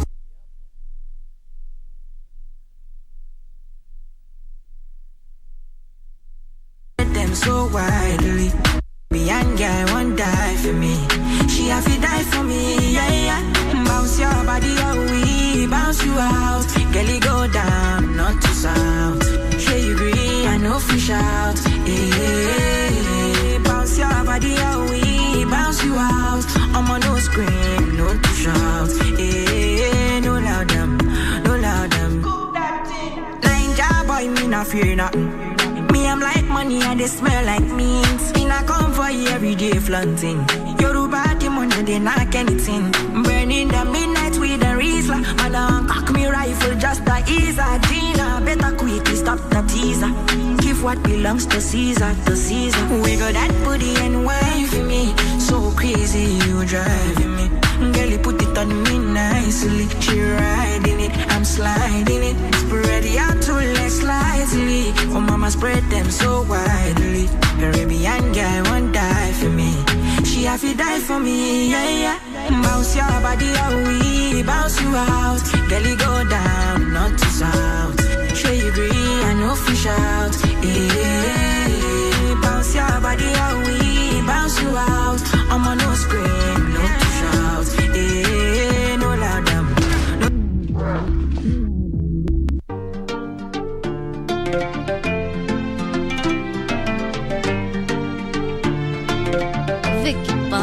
They say love is a beautiful thing, ila kwako imekulemea, sababu ni wewe. Jua inanichoma kibandani. Why just treat me right, I'll give anything you need. I'll be your one and only. Why just treat me right, I'll give anything you need, baby. Nilizaliwa Migori, mambo ya uzunguni sielewi. Kidogo nachopata baby, usivimbe ipokee. Hata tukila umena, usiseme sio sawa. Sio sawa, I'm a high class girl. Bila hiyo sio sawa. Baby, itakuwa sawa. Yeah. Basi nielewe nilivyo, nilivyo, nilivyo. Nami nielewe nilivyo, nilivyo, nilivyo. Basi nielewe nilivyo, nilivyo, nilivyo. Nami nielewe nilivyo, nilivyo, nilivyo.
Why are you asking for trouble? Why do you keep trying to ruin everything?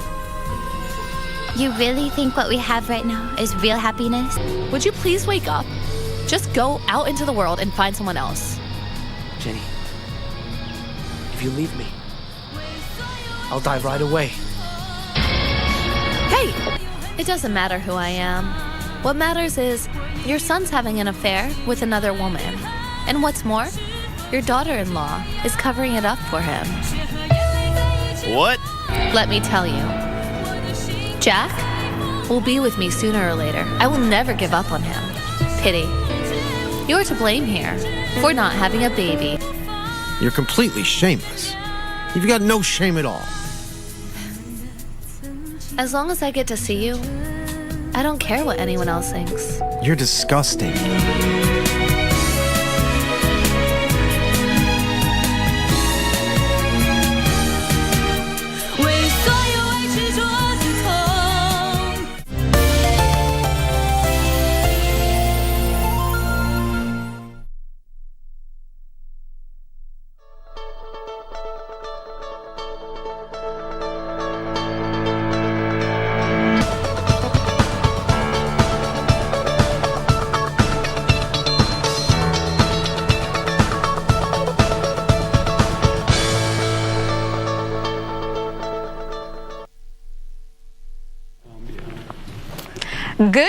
Good morning, welcome back. Still Entertainment Thursday, and our guest is here.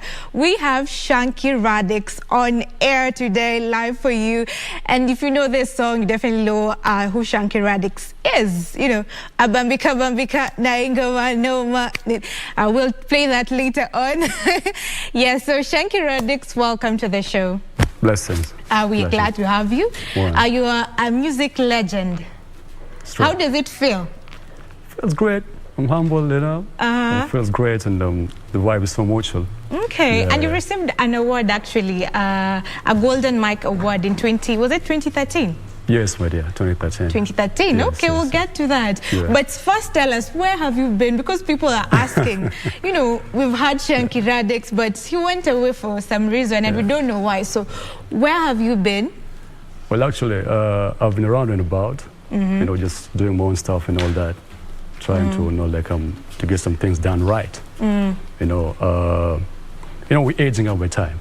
Yeah. And we can't just be on the same spot all the time. All right. You know, like, a lot needs to be done as we're aging up and all that. Like trying to get some things, you know, streamlined on the right line. Okay. You know, plus, yeah. All right, we'll get into details of that because we want to know these things. Nice. But why did you leave? Because you did Bambika, what year? Was it 2002? 2005, just mid-2000. Mid-2000. Mid-2000, yeah. Okay, so was this your first song? Not really. You had other songs? Yeah, you know, people know me from Bambika na Ingoma Noma. Yes. But some of these people don't even understand my story. You know? Okay. Actually, even before Bambika, Shanky Radix was still there. All right. Yeah. Like, I strongly believe that we are the youth, like the first pop youth groups in the country. You know, like, who are really on the forefront. Yes, you know, like, you're actually the pioneers. Yeah, you know. Because before we guys, the guys were there earlier on, but that's when we were still in high school. Still in high school at that time. We had the likes of, there was Hardstone, he was there before we guys. There was the Kalamashakas. Yeah. There was the Gidi Maji. The Gidi Maji, you know, yes, there was the Darling Pears. Yeah. There was, you know, like that crop of artists. Then we guys came in. All right. You know.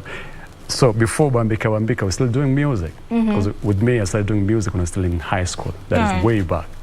So music has always been in me. You know. But I can say Bambika was like a major breakthrough, you know, towards people knowing Shanky Radix. Yes. You know? Yeah, you know. Yeah, and I'm grateful. So, yeah. Okay. Yes. So Bambika was a hit, and then it was the breakthrough song. Yes. And then after that, you went mute. So why? Good question. Like I said, getting some things streamlined in the right way. You know, sometimes it's not all about just singing and rapping and entertaining people and all that. Yeah. Bills got to be paid by the end of the day. You know what I mean? Yeah. Plus, as a man, you need to, you know, like, to take care of your life as well and get to understand where you're moving with your life. You know, you can be wasting much more of your energy just being in the public eyes, forgetting about your private and your personal life. All right. You know what I mean? So, like, I don't think that I'd left doing music. I was still doing music, but at the same time concentrating more on my personal private life. You know, because like I said, bills are to be paid. Okay. And at that time, you know, like music wasn't paying that much. As you understand, Kenya, it's all struggle. Because even if it was all these big artists around in the country, okay, their brand names are so big, but when it comes to their worth net, it's totally different. Okay. You know so you what I can mean? be famous, people know you out there and everything. Yeah, no. What is in your pockets? I don't want to live that kind of life. You know what I mean? Whereby my brand is so big, my name is so big, while in the real sense, like my worth net is so different. I don't want to live that kind of life. So like in life, you have to learn how to balance. Okay. Because you know, like there comes a time whereby you don't want to be seen or whatever on the media house and all the crap. You know what I mean? So like plus I had to go back to school again. You know, and after my schooling, again I came back to music, and I was working at the same time. So you know, juggling between music. And work, it was hectic. You know, so when I came back, I did an album called the Kenyan Gold. But before we get to that, let me take you back a bit. In an interview that you did around 7 years ago, so this was a long time, you said that the fame goes too much for you, so you had to take a break, and you've explained this. So why do we have artists then, we have people, and fame does a lot of things. So why did you feel the need that you need to take time off? Because if it was someone else, you know, you'd go for it and go wild and go out and, you know. Well, actually, you know, like we all have different drives in our lives, and we all have different values in life. The people value fame. The people value being seen on TV all the time. The people value that, you know, that hype and all that. Plus, I'm from a very conservative family, you know, and I didn't know that Bambika would become such a, you know, like a continental hit, you know. So, like I said, back again to my story again, like I didn't like that too much hype on my face, you know, like the media guys on my story all the time, you know, like I'm not living my private life anymore, you know, and it was affecting me somehow, you know, like I could not walk freely in the streets. You know what I mean? Like, I love being in the streets. I love hanging out with my boys and all that, but I could not do that. You know, sometimes I get wild. You know, we're not perfect. Sometimes, you know, like I trip sometimes. And when you trip, it's all over the news. Unaona? Na mzazi pia naona, hey, young man, hii mambo namna gani? So it was affecting my relationship with my, you know, with my family and all that. So I was like, let me just stay away from the public eyes. Let me stay away from the media and all that stuff. Okay, so you went on and did. I know you did mass communication. Right? And then now juggling work and everything. But now you decided to come back in around 2014, 2015. 2014 is when you released Leo Ni Leo.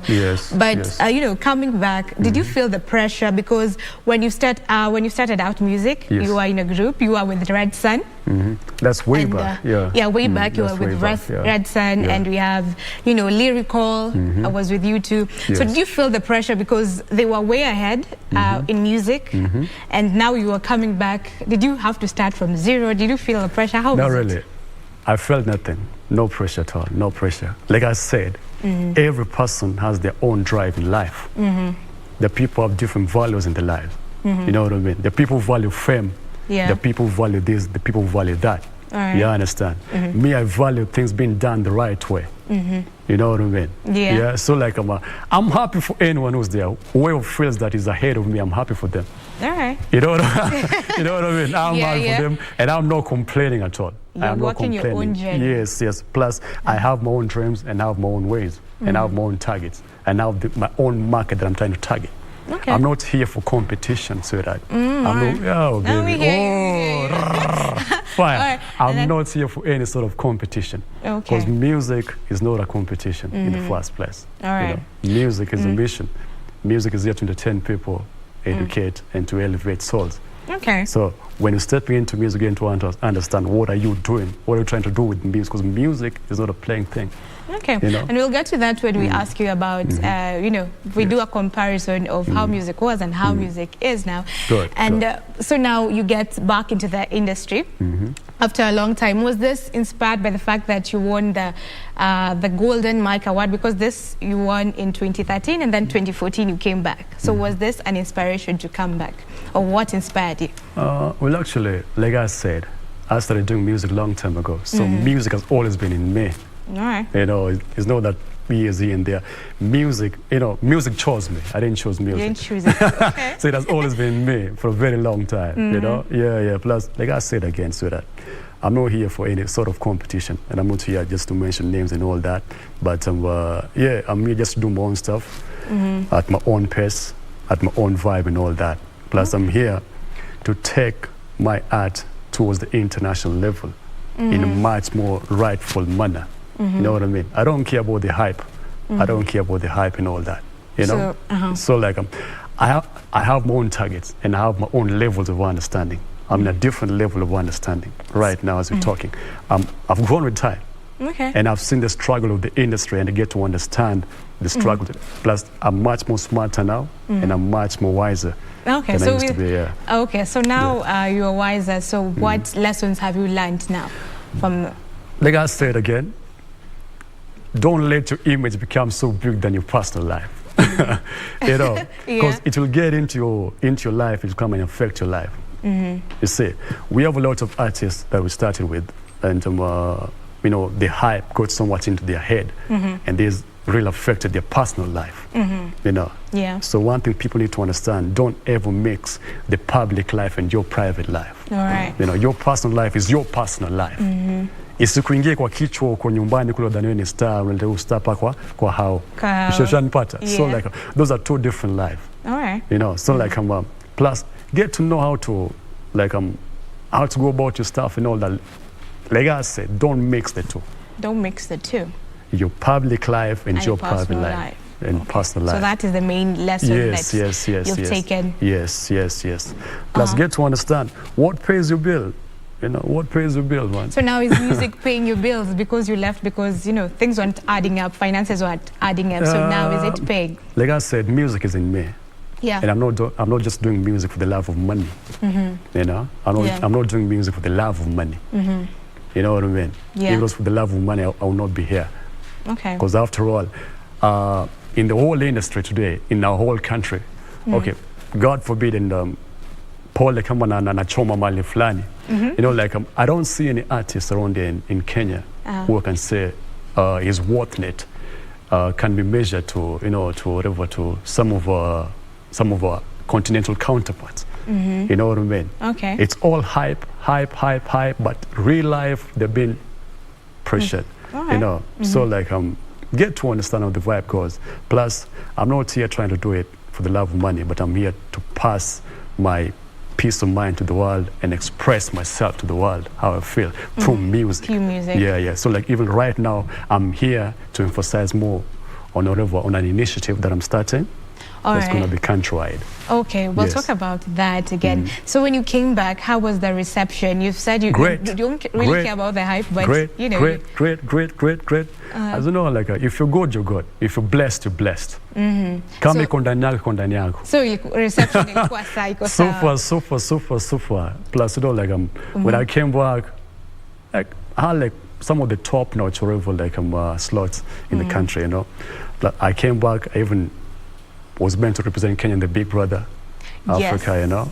Yeah, I was one of the headliners in the in the Miss Kenya Miss Kenya beauty pageant where Eunice, what's her name again? Evelyn Jambi became #4 in the whole world. I was one of the artists in that caravan, you know. So like if you're blessed, you're blessed. You're blessed. Yeah, if you're blessed, you're blessed. And who God bless, no one could ever curse. You can never take it away. you know? can't. Yeah. So you came back and then you released 2 songs. The album is called Kenyan Gold, right? Kenyan Gold, yes. So what happened after that? Because that was 7 years ago. You again went mute. Like I said, I'm trying to balance the two. The hype and the whatever and personal. I have my personal life to live. Okay. And I have mouths to feed. I have dreams to chase. Yeah. You know what I mean? So like, you know, like should I say I'm a jack of all trade and all that?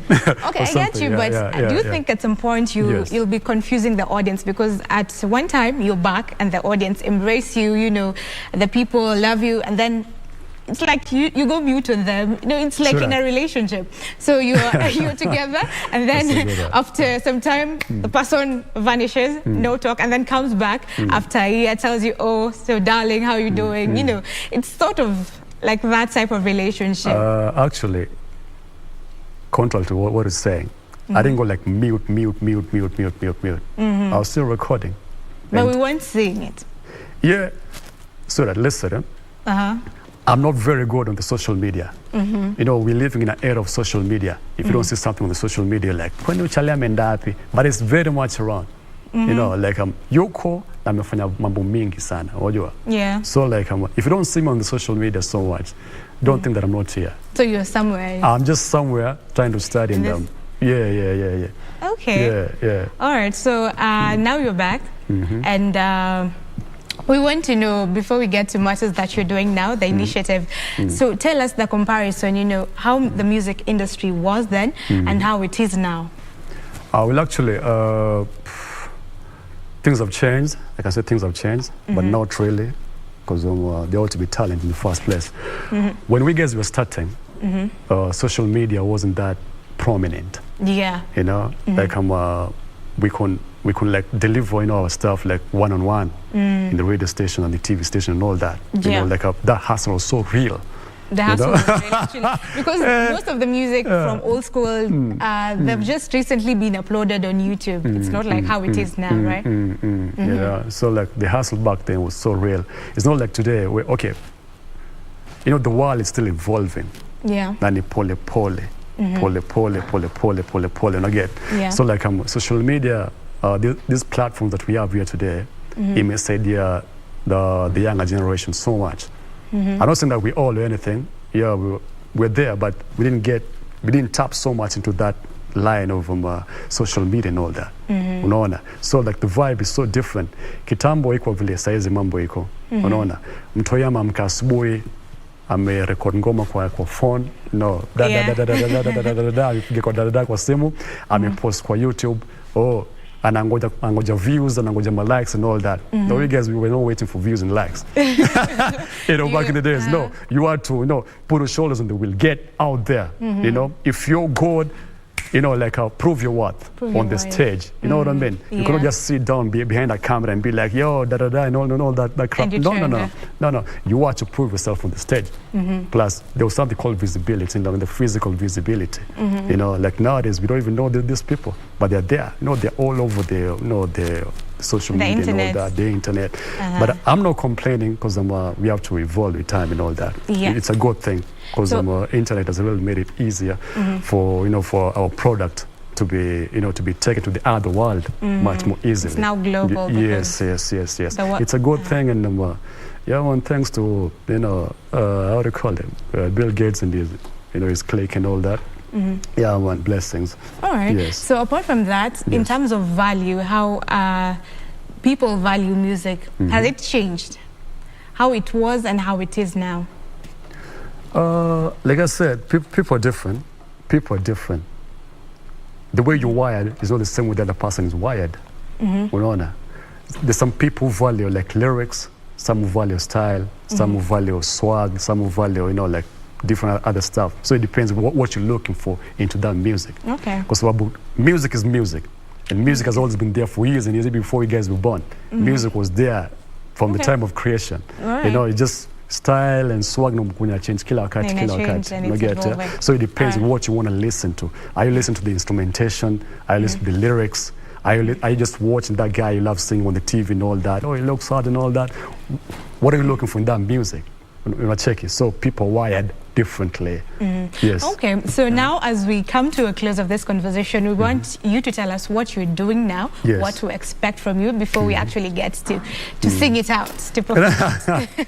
So what are you doing? Right now, there's an initiative I'm trying to put together.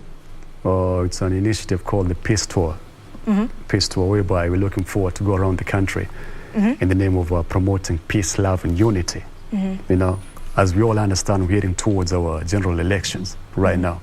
And as an ambassador of the nation, as a role model, you know, as an artist from this country, I'm trying to take this initiative all in the name of promoting peace, love, and unity. Peace, love, and unity. Yes, because we don't want our nation to go back to the dark days, you know. So I'm trying to use that blessing that God has blessed me with towards, you know, advocating for peace, love, and unity in our nation. You understand? We don't want our nation to go back to the dark days of 2007, 2008 again. Yes, you understand? Because like right now, msanii ni kilio cha jamii. An artist is the voice of the society. And right now, I'd like to urge all my brothers and sisters, let's try to voice out some positive messages right now, especially at a time like this. All right. You know, so I'm trying to call on to, you know, like people can work with. You know, I want to call on to the government. You know, let's work together on this. Okay. All the corporate heads. You know, where's my camera? Where should I face? This one. That this camera. One. Yeah. Yes. I'm calling on to the government. I'm calling on to the corporate heads and all our media houses. Kindly, let's join forces towards this initiative that Shanky Radix is trying to build right now.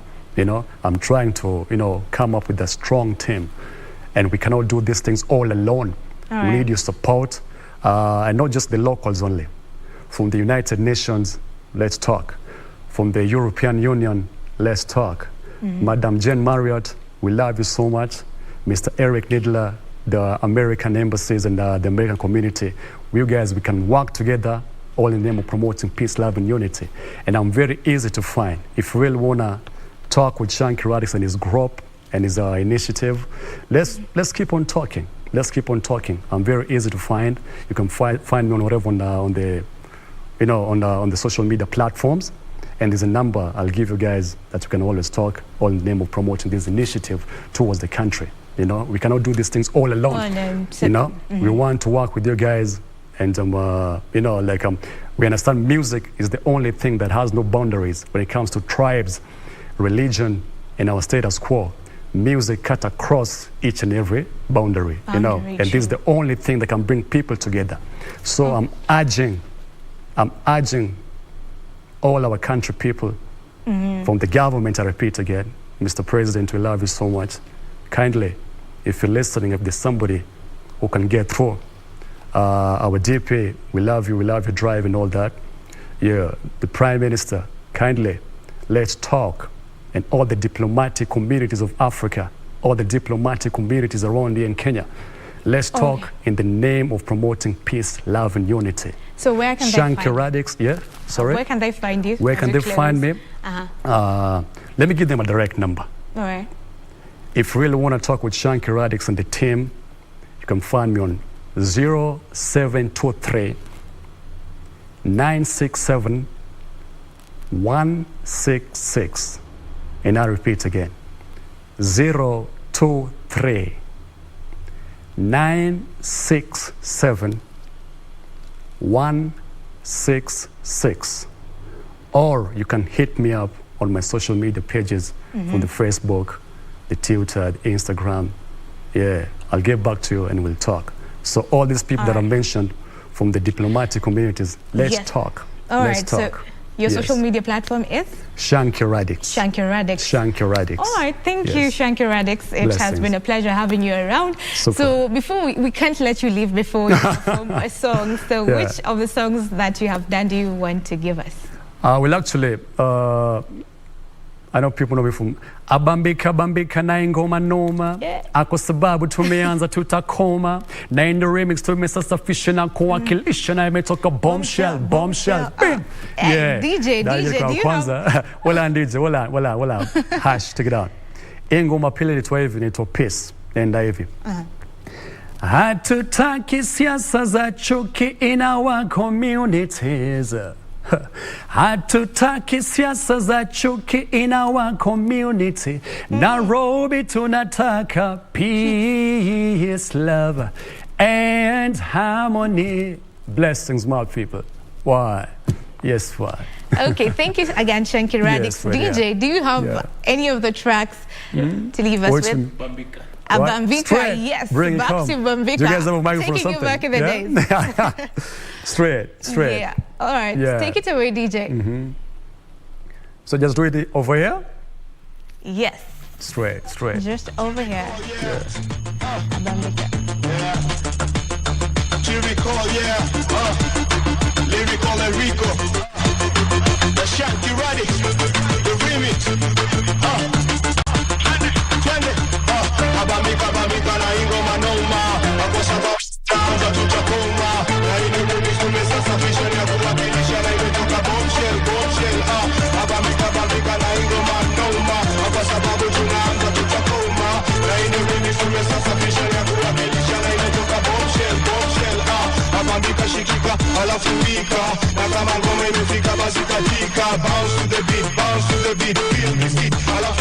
sit kama show kile unacho, fungua macho, jue bombshell tunayo. We got what it takes, kusanya mbubu shake that to make your body bump and grind. Si mind kile watu wanakucheki, hii ni day ya kubleki. Ukisleki, utapata unataka na wako mzako ni kile ya pa uwanje. Hebu kile tumekaa mfano commotion, music yetu la potion, basi set your wheels in motion. Twende kazi kiwaziwazi bila wasiwasi, kwa jua si wote tutaka a good time bila matime. Na tu believe, hiyo si crime. Abambika na ingoma noma. Kwa sababu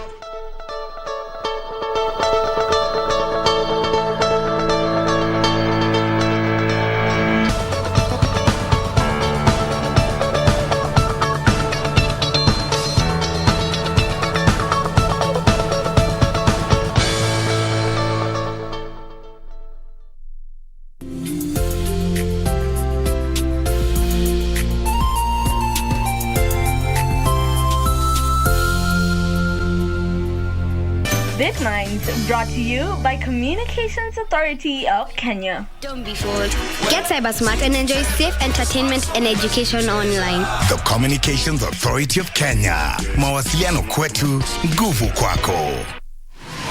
Log on to the KBC website at www.kbc.co.ke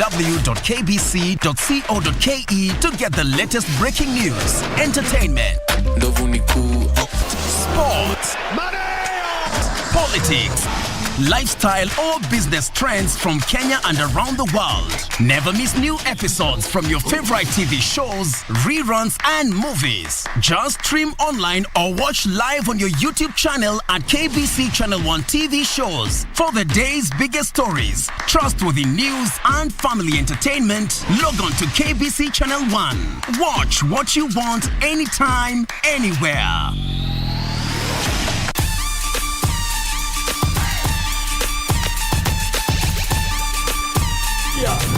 Conjurers rising up in all corners of the world. They claimed they spotted us socializing in fight pits in the slums of Shanghai. But why? Were we talking to the most feared men in the world? What were we really doing? What Contra has always done. Taking care of business. Who in the world? This is Ikuru Kwan. Ikuru Kwan. All hail! Contra!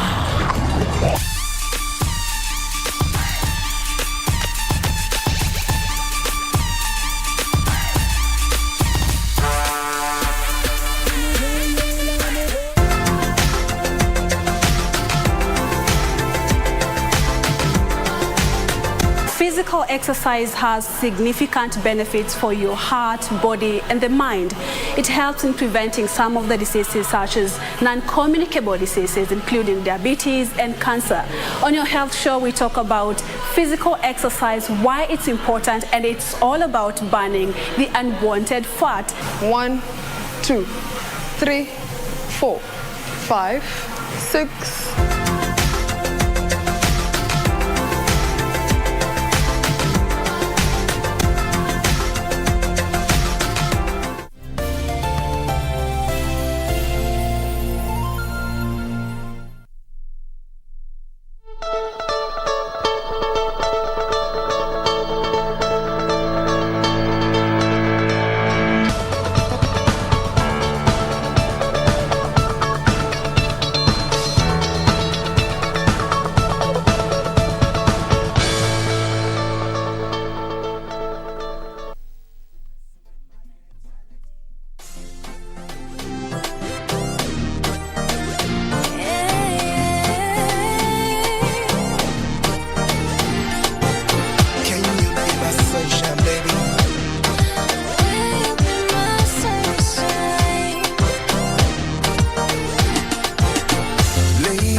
Can I call you baby?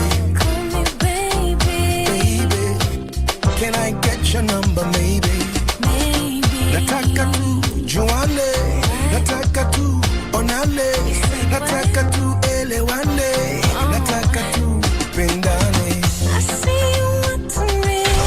Okay. I see you want to me, and baby, think you're fly. I see you want to me.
sunshine. I will be your sunshine. Can you be my sunshine? Yes, I will be your sunshine. Will you be my sunshine? Yes, I will be your sunshine. Can you be my sunshine? I'll be your sunshine.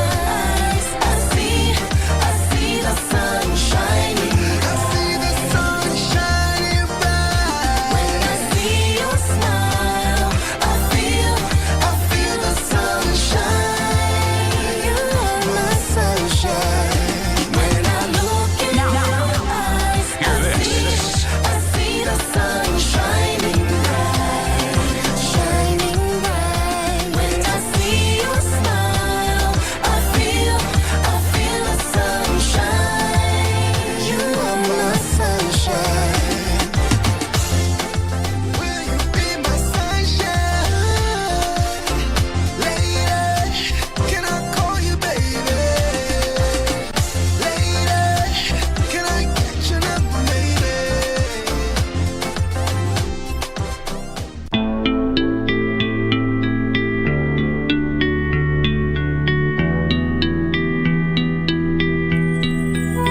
Vicky Bandes.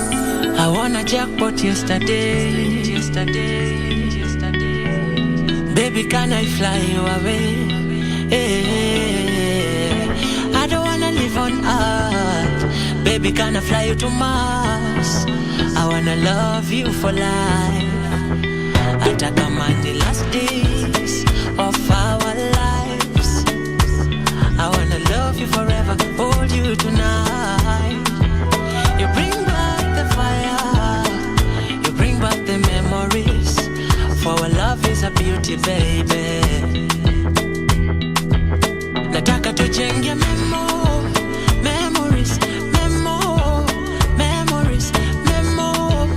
memories, yeah, yeah, yeah, yeah. Tujenge memories,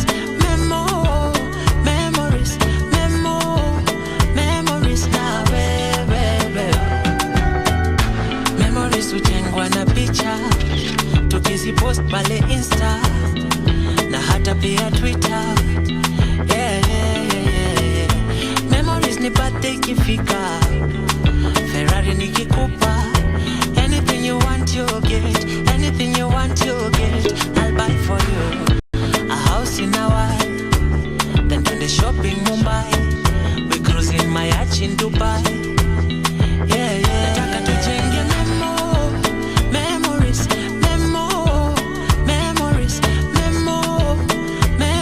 yeah, yeah, yeah, yeah. Tujenge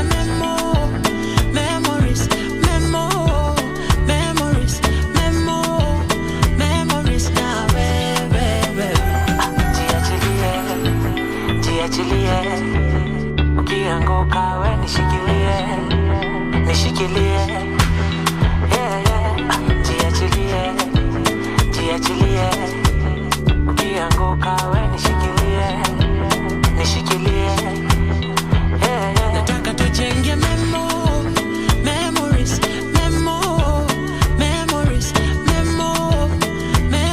yeah, yeah, yeah, yeah. Tujenge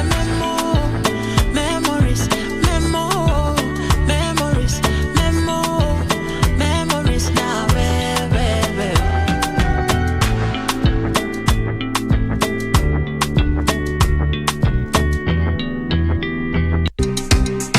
Alright, you got me attention.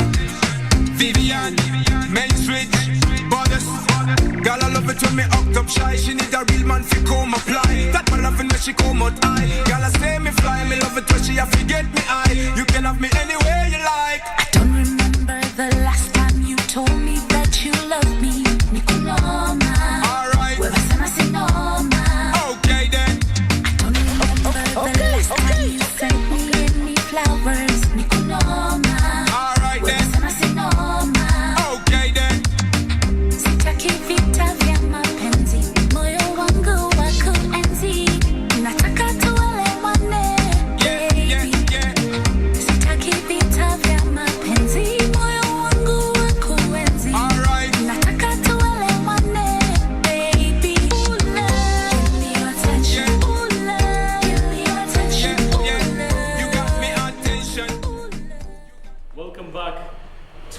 morning Kenya. My name is Mike Itai. Next up, tuko na Ramso Latino. Kuna watu wanamjua wale wameangalia the hip hop and raga dancehall scene in Kenya, and of course ameleta guest wake ametoka mbali, atatuelezea ametoka pande gani.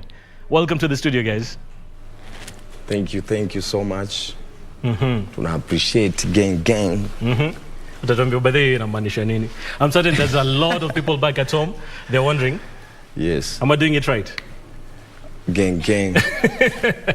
Safi kabisa. And you've brought a guest, Money G. Welcome to the studios. Hey, man. And I think I should also say welcome to Kenya. Yes, indeed. Because you're hailing indeed. all the way from New York. Was definitely. I'm happy to be here, you know. The first thing anyone ever asks whenever someone is coming from, out of the country, how's the weather?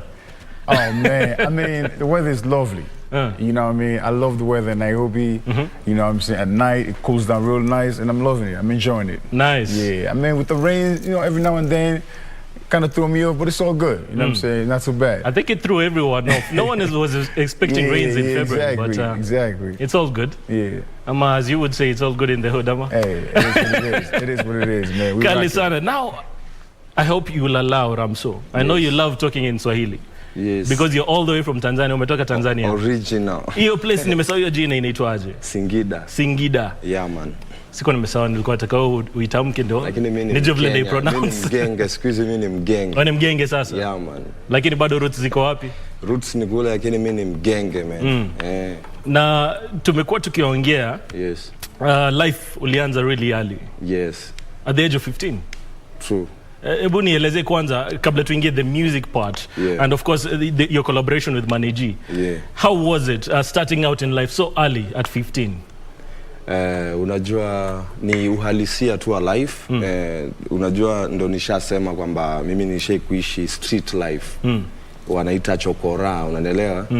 Hiyo ndo ilikuwa life yangu ile, unatoka umri fulani, so mambo na masomo, afu ukakuta labda life ya home haielekeleki, ukakuta umejitoa home, ukaendelea na life yako. So mimi nilianza life katika hiyo age, lakini ilikuwa street.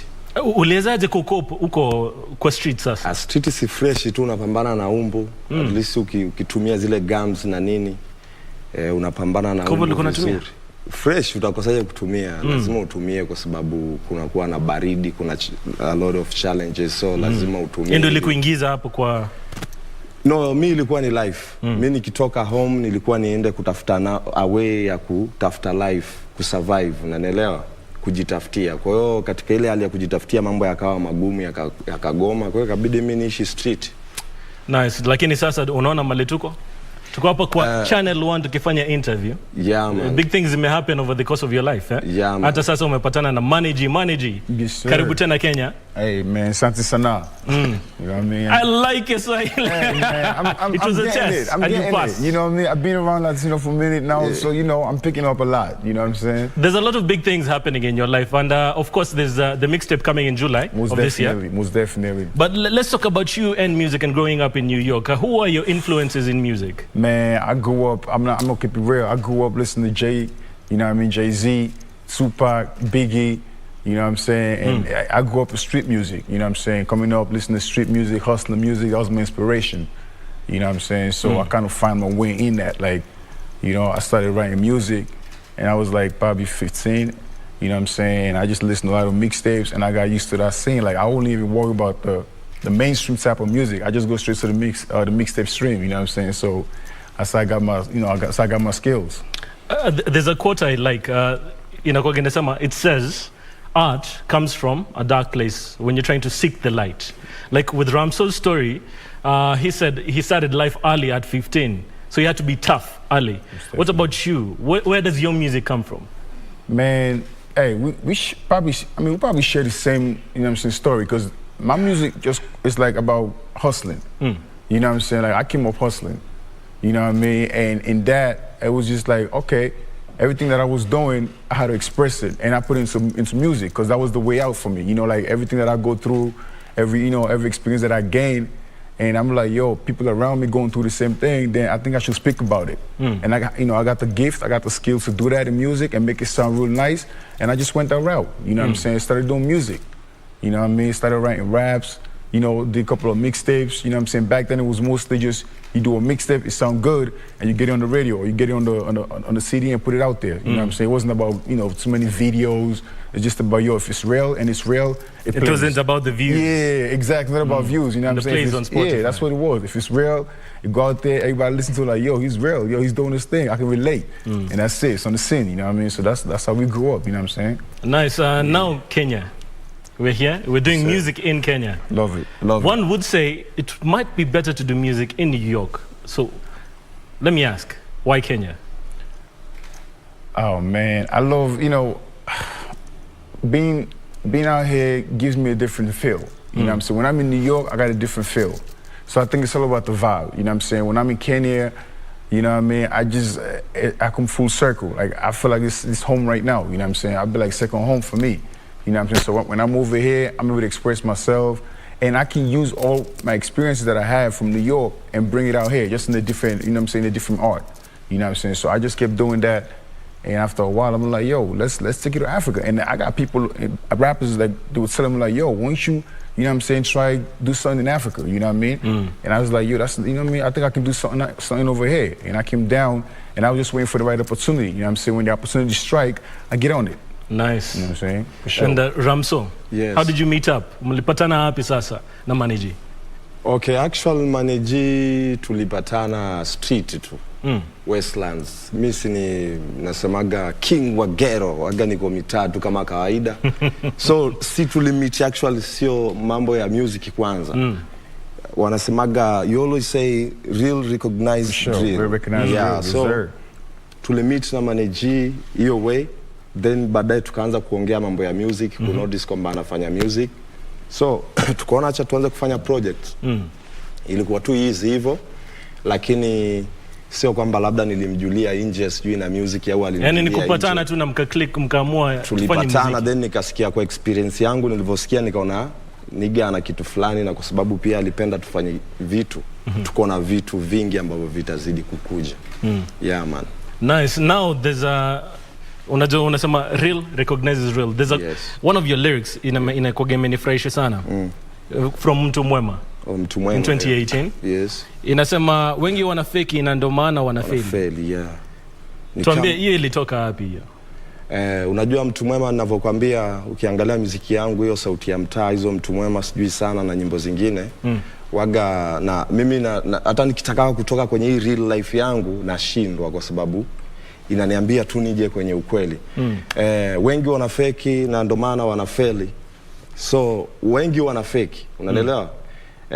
Ukiwa real, watu wana fake life, kwa sababu unajua hata sisi nishasema mara nyingi, sisi wasanii nishawaambia watu mimi usiniige ukicheki hivi. Hizi ni mbwembwe tu mtaani, sisi tuko na life ya mtaani kama kawaida. Sisi tunawafurahisha nyinyi watazamaji. Iko hivyo. So katika generation ya sasa hivi vijana wengi huwa wanakosa kujua, wanaenda kufake life labda kuangalia watu fulani. Yes, kuna watu ambao wamefanikiwa, wanaishi maisha yao kwenye mitandao ya kijamii na sehemu zingine zozote, unaelewa? Lakini ni vizuri kuwa real, ku appreciate life yenye uko nayo, na kuwa real wewe, kujua wewe ni nani, kwenda na pace yako, unaona? So Mtu Mwema ilikuwa ni kupatia message, kitu ya kwanza watu wapendane, kwa sababu kuna love, kuna fake love. Na kuna a lot of things zenye ziko fake kwa life ya sahi. Ndio nakwambia, naanza nayo ni kama utani, na penya ndani kwenye skendo za mtaani na hazina ukweli, life ya digitali. Wengi wana fake na ndo maana wanafeli. Ni kama najiona vile kwenye akaunti zao za Facebook na Twitter. We loved you brother, we loved you mister. Alikuwa Mtu Mwema akiposti picha zangu Insta, na nikilog out msinipigie tena. Najua mtanibipu na kukwetu kuna tena. Before it becomes a concert, kali sana. I love your commitment to music, and of course, like you were saying, a lot of people squeeze on a fake. A lot of people are living a fake life on Instagram to entertain. Is it to entertain? What do you think? What are your thoughts? Is it just to entertain, or is there something deeper to it? I mean, you know what? Hey, that's one thing, like, you know, he knows me. Like I said, when we link up, we met in the street. You know what I'm saying? And he told me about, you know, like his journey and his struggle. And I'm like, yo, I can relate to that, because that's exactly where I came from. You know what I'm saying? So like I say, it was automatic. And back to your question, like, you know what I mean? The music, if it's in you, then it's in you. You're gonna win. You know what I'm saying? That's how I look at it. It got to be in you in order for you to win. Like everything else is just, it's cool, you know what I'm saying? It plays a part, you know what I mean? You can't turn it down, but it got to be in you. So you can rock with the, you know, whatever's going on out there on social grounds or, you know what I'm saying, those platforms, but at the end of the day, it got to be in you. Yes, sir. It got to be in you. You know I like the references you're making. Whatever's going on the ground. Yeah. So do you feel like music makes an impact in terms of culture and in terms of influencing people, especially in, you know, our political climate at the time? Right now is the election year. Yeah. So do you feel like music can make a positive impact? Of course, music is everything. Make decisions for, you know, the masses. I mean, I think so. I think, you know, music definitely is impactful. You know, like it touch people in different ways, you know what I'm saying? Whether it would be on the social front, on the political front, you know what I'm saying? Hell, even on the economic front, you know what I'm saying? It just, it touches in different ways. So I think, to me, people listen to music and they pick something from it. You know what I'm saying? And that's what makes you, you know, that's what makes you say, okay, you know what? I'm gonna definitely rock with this artist. You know what I mean? Or I'm gonna rock with this tune. You know what I'm saying? And it gotta be versatile, you know what I'm saying? It's not always about what's playing in the club. What's playing in the club is good, but again, it's also about what about the social scene, what about the political scene, you know what I mean? So it has an impact. So I think you also agree that it has an impact, because also in 2018, there's another song you released, Sauti ya Mtaa. Sauti ya Mtaa, yeah. Exactly. So naona ni kama pia bado unaamini, unajua music iko na impact in terms of influencing people. What do you think our artists, wetu wa Kenya sasa, ama hata Tanzania, since you're from Tanzania, do you think East African artists are doing enough in terms of positively impacting the youth? Yeah, naomba kwanza nizungumze kitu kabla nijibu swali lako. Kuhusu, mimi naweza sema 100% huwa naangalia sana katika jamii. Hata sasa hivi nina wimbo ambao unaitwa Kura Yangu Siri Yangu. Unanielewa? Na hiyo mini yake nataka kurelease, kutoa message kwa watu kwamba piga kura kiongozi unayemtaka, hiyo ni siri yako, unanielewa, ni haki yako, unanielewa? Lakini kiongozi ambaye atachaguliwa mwisho wa siku ni kama ni president atakuwa ni wa Kenya, unanielewa? Kitu muhimu sana ni Kenya. So ni kuelewesha watu ni uko na uhuru wa kupiga kura kwa kiongozi unayemtaka, pia chagua kiongozi mzuri, na pia kuwafahamisha zaidi kuhusu politicians na nini, so watu wajielewe, unaelewa? So ikija katika swali lako, nitasema watu wanajaribu. Ni vile unajua maisha yetu, unakuta kama mimi si nimekuwa nikifanya music yenye message kwenye jamii sana. Kuna nyimbo nyingi sana nimetoa, lakini unakuta sipewi ile exposure ambayo inaweza ikafaa kiurahisi. So watu wanajaribu, but inakuja kuwa a hard way. So inabidi watu wapite shortcuts za kufanya vitu ili waweze kupata mafanikio katika kimaisha, unaelewa? Mtu anaweza fanya kabla uendelee, nataka ufafanue hapo mali umesema exposure. Unamaanisha mtu akitengeneza, labda msanii akitengeneza wimbo yenye iko na meaning deep, yenye inaangalia jamii, yenye inaangalia what's on the street. Unasema ichezwi ama ukweli ni kwamba hazipewi priority sana, unaelewa? Especially ikija hizi zenye ziko na genre ya hip hop, unakuta hazipewi priority sana, na hakuna sehemu ambayo unaweza blame, unaelewa? Ni reality, kwa sababu entertainment kama ni DJ au watu clubbing wanataka kuparty na vitu kama hivyo, wanasema wengine hawataki kusikiliza shida, wametoka kwenye shida, so wanataka kuenjoy. Ni kitu ambacho kinaeleweka, na siwezi kuambia artist kule nje wakose kufanya, unaelewa? Mimi mwenyewe nitafanya na nitafanya, na maana itatake muda gani, kwa sababu hiyo ndo reality. Hakuna vile mimi nitakuja hapa niongelea mambo ya Lamborghini na kila kitu, na mimi nimetoka mtaani, hata chai rangi sijanywa. Kuna neiba wangu pale hivi chai rangi hajanywa, so lazima nje niongelee vitu ambavyo vitu vimepanda bei kama sasa hivi na everything, unaelewa? Huwezi jua, sababu msanii ni kioo cha jamii. Ndio unaposema unaipaza sauti ya mtaa, kwa sababu wapo viongozi. Unaweza kawa kwenye interview kama hivi au wimbo kwa umefika sehemu ukamfikia mtu akaguzwa, akaona kweli acha nijaribu kushughulikia wananchi wangu, kutatua matatizo yao, unaelewa? So msanii ni kioo cha jamii, na usanii uko na entertainment, unafaa kuelimisha, kuburudisha, kuhamasisha, unaelewa? Na hata kuhuzunisha. Hiyo ndo cycle ya life ambayo ipo, so mtu hafai kuegemea pia katika kitu kimoja. Na Maniji, do you feel the same way? Do you think okay, priority is not given to music that is real? We were talking about real music. Yeah, it's only about the bangers these days. Is that the case in New York? Yeah, I mean, it's like that everywhere, right? It's not only in New York, I mean everywhere, because you know, you got to understand, you got the commercial music. You know what I'm saying? And if you look at the way music is going, the commercial music that we hear, you know, gets a lot of attention. And the music that really speaks about, you know, the real life things that goes on, I mean, yeah, it does well, but it's not the focus. You know what I'm saying? So a lot of artists tend to like, okay, you know what? Let me not focus on that right now. Let me just go straight to something, like, you know, like a club band. Because it is a business and you want to make the money. That's what I'm saying. That's what I'm saying. So you're like, all right, it's a business. You know what I'm saying? I mean, you got the music and you got the music business. You know what I'm saying? And a lot of artists are like, yo, I really want to get paid. You feel me? I want to get into the scene and, you know, make a living. You feel me? So they kind of like tend to be like, all right, but I think that could be a problem because you're actually losing something like that you can definitely be, like, you know, the real part of you. You want to definitely bring that out too. You know what I'm saying? Because if they feel that, then if they happen to go into the commercial stream, then so be it. You know what I'm saying? You don't want to ignore that just because you want to get into the commercial stream and be like, yo, let me try to make some quick buck. I mean, it's a process. You know what I'm saying? It's not overnight.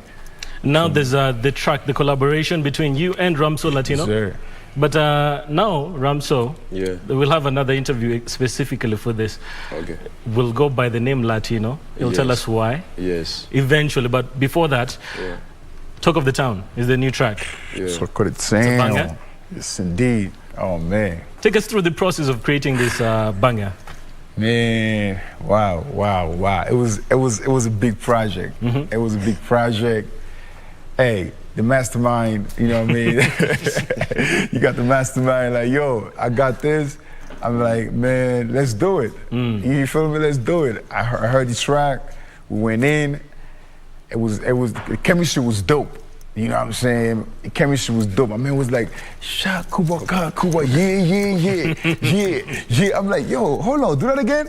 It was like, yo, talk of this, hold on. Do what you was doing, Sha, Kuba, yeah. I'm like, I was like, that's it, man. And then we just came together, and hey, by the time you know it, it was out. It was ready to go. You know what I'm saying? So, yeah. Nice, Ramso. Yes.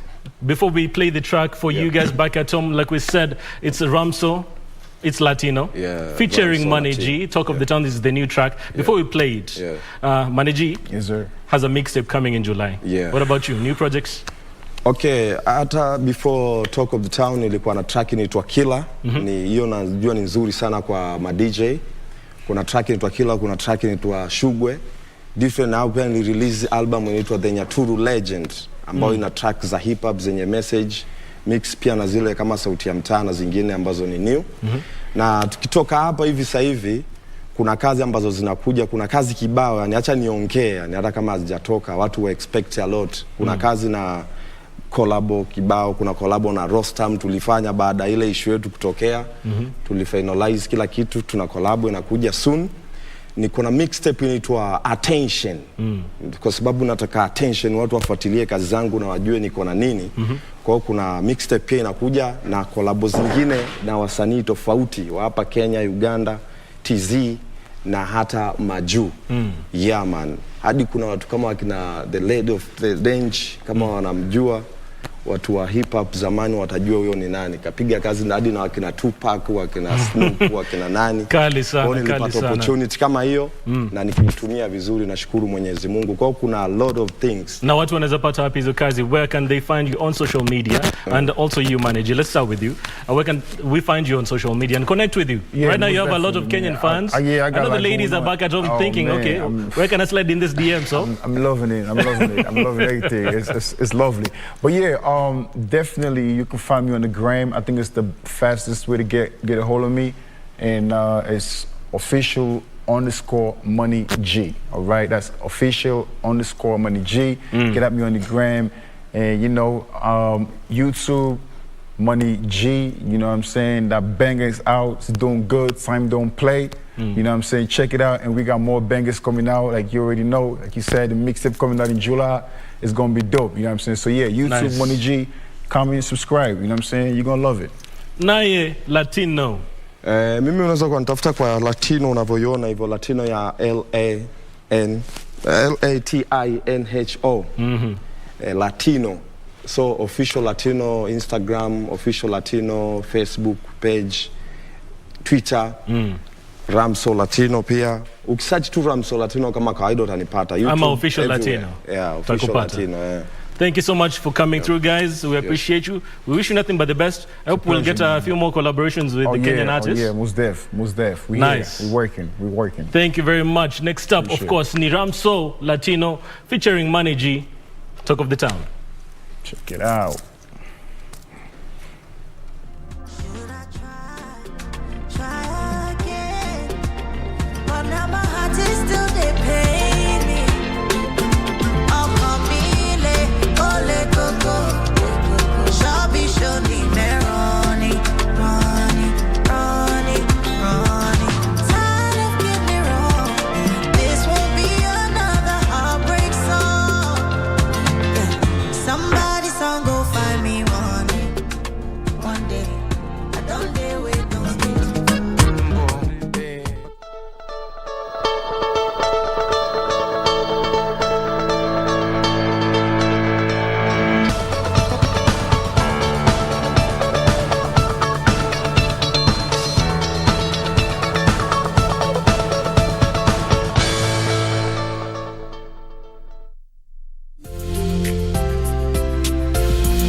To all our prospective candidates, are you an aspiring candidate in the upcoming general elections? Do you want your agenda and manifesto to reach your voters effectively? At KBC, we have the most comprehensive and credible online platform that has profiles of all prospective candidates. Log on to www.kbc.co.ke/2022 aspirants and let Kenyans know more about you, your past achievements, your manifesto, and your development agenda once you get elected to office. What's more, the website is easy to navigate. We will create your profile, post pictures and short videos with your campaign messages at affordable hosting fees. Log on to www.kbc.co.ke/2022 aspirants today and establish your brand authority as we lead towards the forthcoming general elections.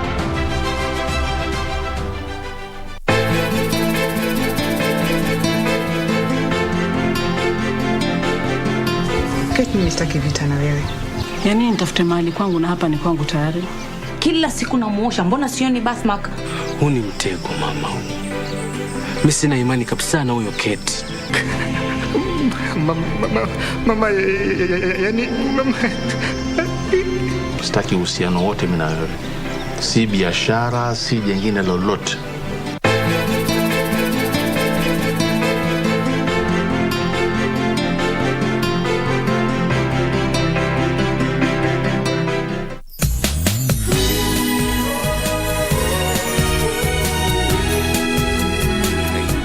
Asking for trouble? Why do you keep trying to ruin everything?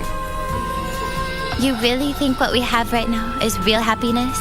Would you please wake up? Just go out into the world and find someone else. Jenny, if you leave me, I'll die right away. Hey! It doesn't matter who I am. What matters is your son's having an affair with another woman. And what's more, your daughter-in-law is covering it up for him. What? Let me tell you. Jack will be with me sooner or later. I will never give up on him. Pity. You're to blame here for not having a baby. You're completely shameless. You've got no shame at all. As long as I get to see you, I don't care what anyone else thinks. You're disgusting.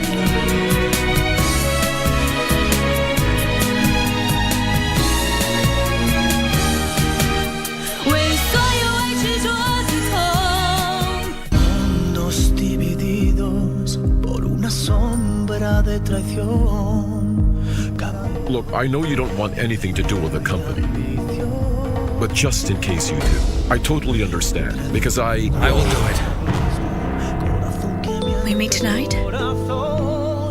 Yes, absolutely. No, we can't go on like this. I don't want your pity. I want nothing. Just leave me alone and don't come back here ever. I don't want to see you again. I don't want to see anybody. Why don't you get it? I don't want our relationship to be ruined. I don't want to lose a son. I accept your plans to marry Mariella. Wait, Dad, are you serious? Yes, absolutely. In that case, all right. I guess we agreed on something for the first time. I never thought it's possible. Lying Heart. Fue sembrando el veneno y la ambición.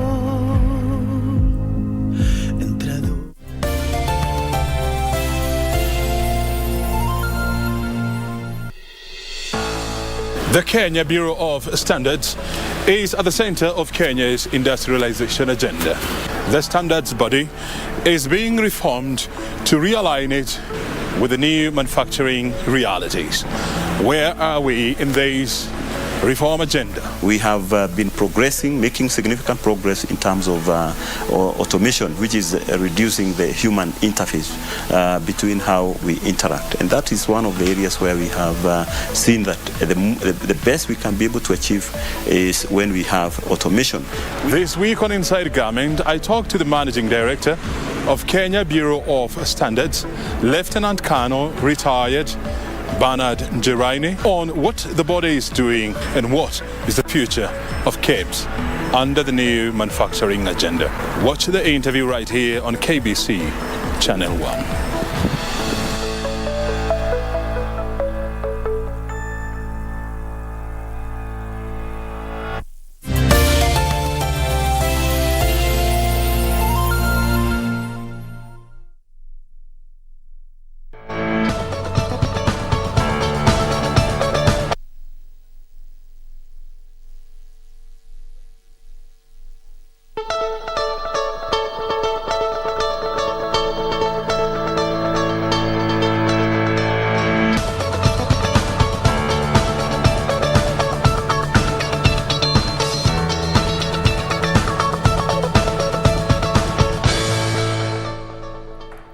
And from music and entertainment to matters lifestyle now, which is also our last conversation this Thursday morning.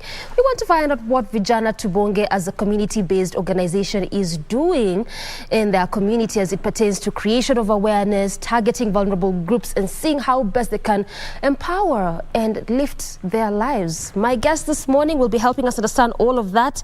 I'm joined by Kezia Kamau to my extreme right. She is the Vice President at Vijana Tubonge.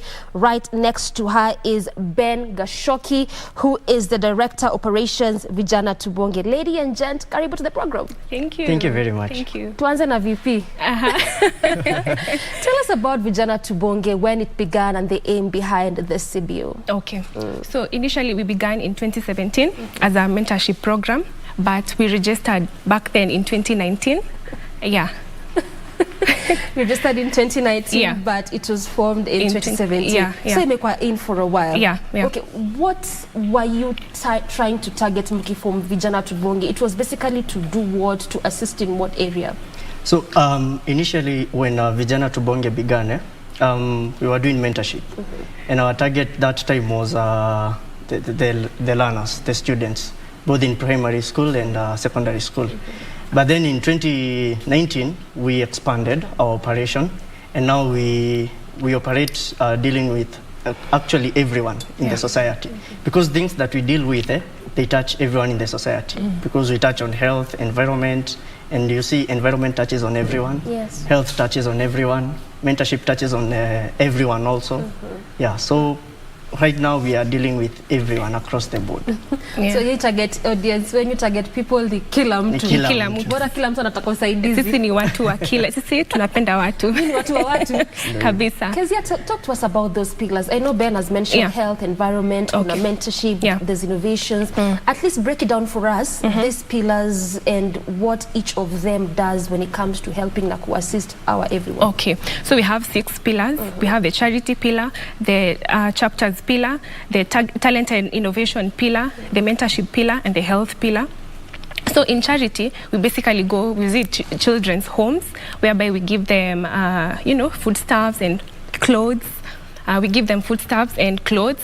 We have the health pillar, where basically we teach young girls about menstruation and hygiene, and basically also distribute pads. We have the talent pillar, whereby we just nurture talent ya vijana Yeah, and then we have the chapters pillar where we diversify. We are looking into diversifying into different constituencies, if not the continent of the world. Yeah. There's something I've noticed about CBOs or organization, NGOs altogether. Anytime they're out there trying to or give assistance or help in one or the other community, health and education never misses. Well, for you, I know maybe there might not be education per se, but kuna health. What is so peculiar about health that it just has to feature when it comes to helping and assisting the communities? Let me pick your mind on that, Casey. Okay, for me, I believe not all girls are not enlightened about menstruation when they're having their menses, how they're supposed to maybe change the pad or how they're about to shower, fold, you know, all those things. So for us, we basically look into giving them the knowledge and teaching them how to take care of themselves, basically the girls. Yeah. Ben, you mentioned that you deal with everyone, especially when it comes to that issue of health and even trying to sensitize and talk to girls. It's all about teaching them, more like empowering them. But it's actually a challenge that cuts across, by the way. So how do you go about sourcing? Kusema now we'll pick on this set of girls. Tunaona hawa ndio wako na shida sana. Maybe we'll start with this one. How do you just go about sourcing these vulnerable people, vulnerable persons? Let me begin with genesis of Vijana Tubonge. Yeah. We went to our first patch drive campaign. What necessitated for us to go to this patch drive campaign was that one day we got news that girls in Kirinyaga County, young girls for that matter, were exchanging sex for pads. The poverty level had made them, they were not able to access a pad, which is 50 shillings. So they would go and have sex with someone, and then they get pads would be bought for them. So this touched our hearts very much. And then we realized that girls in what we might call ghetto were suffering behind the scenes. So we began distributing pads here at Githogondo. We've done also in Kiamanyeki. Those are the local areas in Moya, Kirinyaga County. And we get our target from these villages, that is. We get our target from these villages, and of course we have people on the ground who of course tell us, I think we should visit these places, and we do a feasibility test. We visit those places and at least we assess and see that really this place needs a patch drive campaign. I think that makes sense, doing that visibility test, because sometimes it can be difficult to actually say to answer a he lot, then we'll go to this lot. How would you then actually go about identifying? But Kezia, Ben is telling us really what sort of like formed the whole narrative of beginning Vijana Tubonge, particularly when it comes to that distribution of pads. Do you have a story for you as a person that perhaps, you know, touched you and said, like, for me as a person, I want to do this. I want to assist my community in this capacity, because again, it's not easy for you to be doing this. Finance is always a challenge. For sure. For me, I normally say, for me, charity is a calling combined with a passion. When I was younger, my mom has taught me to give. I remember during Christmas, she would give me a package, and I would go with my friends to a home and give out the package. So from then, I decided I'm going to do this. I want to do this. But I remember one time we were at Githogondo, and a few ladies approached me, and they told me, you know what, Kezia, I want to talk to you. And a month ago, my uncle raped me. And then I said, I'm going to do this. So the issues down there, that's so sad. That was so sad. That was one of the most heartbreaking moments for me. It was so sad. I mean, the issues down there are that serious. It just goes beyond what you see on Facebook. Yeah, for sure. Yeah. So listening or hearing that story is what made you say, by the way, I'm going to do this. Yeah. Wow. I mean, that is difficult. Let's talk about the mentorship. And the target group when it comes to mentorship. When you look at our young generation, mentorship is always a challenge. We keep saying that we sort of have lost a sense of direction because we lack mentors. In essence, we always feel like we know. How do you go about doing this mentorship, and to which groups particularly, and why? So we normally approach different schools. the secondary and the primary schools, whereby we go and advise them. We teach them, we give them career, career talks, and maybe enlighten them about money and their finances. We go to church, and also we talk to the youth, because basically Vijana Tubonge, it's a youth-based organization. So you go down to churches, to the villages and all that. Is there a plan to expand? You're in Moya, yes, Kirinyaga County. Do you have sort of plans to expand? Because you look at this issue that even your pillar seeks to address, the issues that cut across. Young people isn't a vitu zenye wanapitia. What is your plan? You heard us mention a pillar known as a chapters pillar, headed by a linguist known as Cynthia. The chapters pillar, its work is to expand the operations of Vijana Tubonge into other counties, other constituencies. Right now, we have guys who are planning on starting events in Kirinyaga University. We have a WhatsApp group that is planning its base in Chuka, and we also have a WhatsApp group that is planning its base in Nairobi. So you see, we are trying to diverse ourselves, and we want to reach out to everyone. So every youth who is there should foster to be a member of Vijana Tubonge. We're the next big thing in the country. The handshake is the next big thing. That is a huge statement to make. When it comes to assisting of young people. All right. Now, finances is always a challenge. And there's a part that I actually read from your profile is that you said that if given, where is it? If given a chance, you can be able to do more. So what chances is that you're seeking that if you're given, you can be able to do more? Doreen, we have a shortage of pads and condoms. So far, we have distributed 7,000 condoms in a year and 5,200 pads within a year. So we are looking into sponsorship. People can just come and donate, the pads, different organizations, because we want to reach out to more girls, because as Ben said, we have girls who are selling themselves for a pad that's worth 50 shillings. So we are really, it's everywhere. But we want to bring we want to start the change from home, and then as we diversify. Ben, what about you? I mean, you're both in this organization, and sometimes what I may feel as a challenge may not necessarily be what you feel. Of course, finances is huge anywhere you go when it comes to especially helping societies and communities. What other issues are you facing as it pertains to perhaps making sure that your vision and mandate, gets out there? Let me, first of all, allow me to go back to what Kezia was saying, kindly. As Vijana Tubonge, we have a calendar of events, and we also, amazingly, my directors, because the pillars are headed by directors, and I am their chief director. So my directors, 3 of them have devised strategic plans. You can imagine. Youths who have devised strategic plans running for 4 years. So to achieve these strategic plans, we need resources and monetary resources for that matter.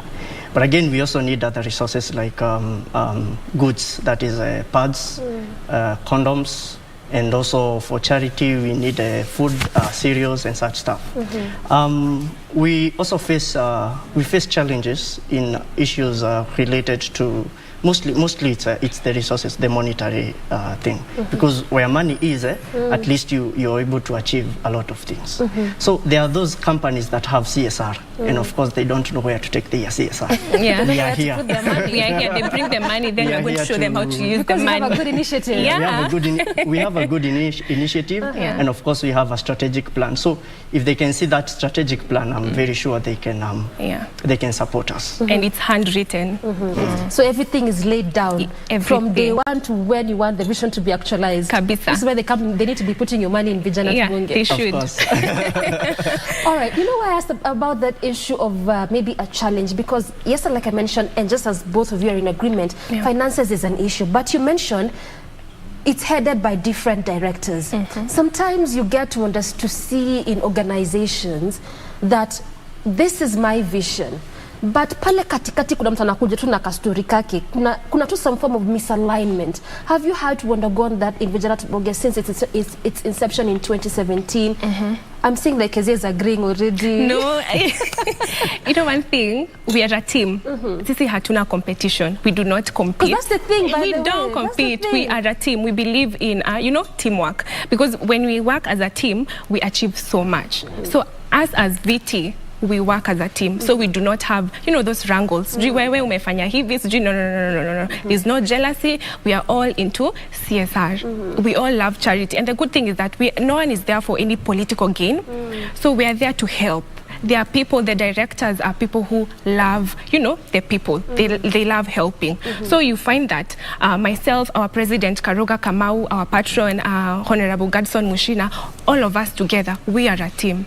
And we make sure we deliver. So there is no time for, so you do this. No. We are a team. Yeah. So then that speaks a lot to the aspect of we need to have the same vision, a similar vision when it comes to perhaps forming some or most of these organizations or even CBOs altogether. True. All right, when it comes to that question of pads, I understand that you distributed, was it about 70,000? 70,000. Yeah. And you Condoms. do this on an annual basis? No. You do this after a period of how long? No, each pillar has an event. We have a calendar of events, so that helps us. Like for instance, we are having an event coming this 19th March. We have a charity event whereby we're also going to distribute pads to the children's home that we are going to go to. So we do it like monthly, basically monthly. Okay. Yeah. So the annually is the feeding of street kids. Yeah. Yes, known as a Nilisha charity event. And you've fed over 70 kids in a total of 4 years. How have you sustained this? I mean, it is not easy feeding street children. Yeah. First of all, with just what it comes with, the environment itself, getting the food, Sure. Yeah. and sustaining it year 1, year 2, 3, 4 onward. Let me start with you, Kezia. The good thing, again, I'll stick to the part where we are, we are a team. So you find that kuna watu wanajitolea, they're going to, I'm going to, the chapels, there's someone else who's going to come with a bag, nitafanya hii, you get. And then we look for donors.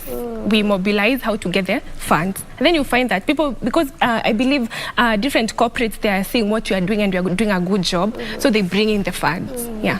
Yeah. What about you, Ben? How do you go about getting the street kids? Because just like the earlier question, I mean, street kids is one of those areas whereby I feel like it needs a keen interest in trying to understand even how you will mobilize or choose to say, I will deal with this ones for this period. How do you go about this one?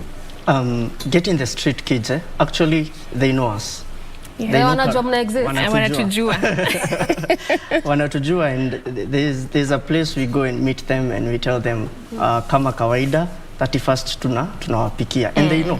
Yeah. And let me thank ACK. This is 31st of December. 31st of December every year. Yeah. And let me thank ACK Wanguru for giving us the venue for all that time. And of course, those donors who've always been coming on board.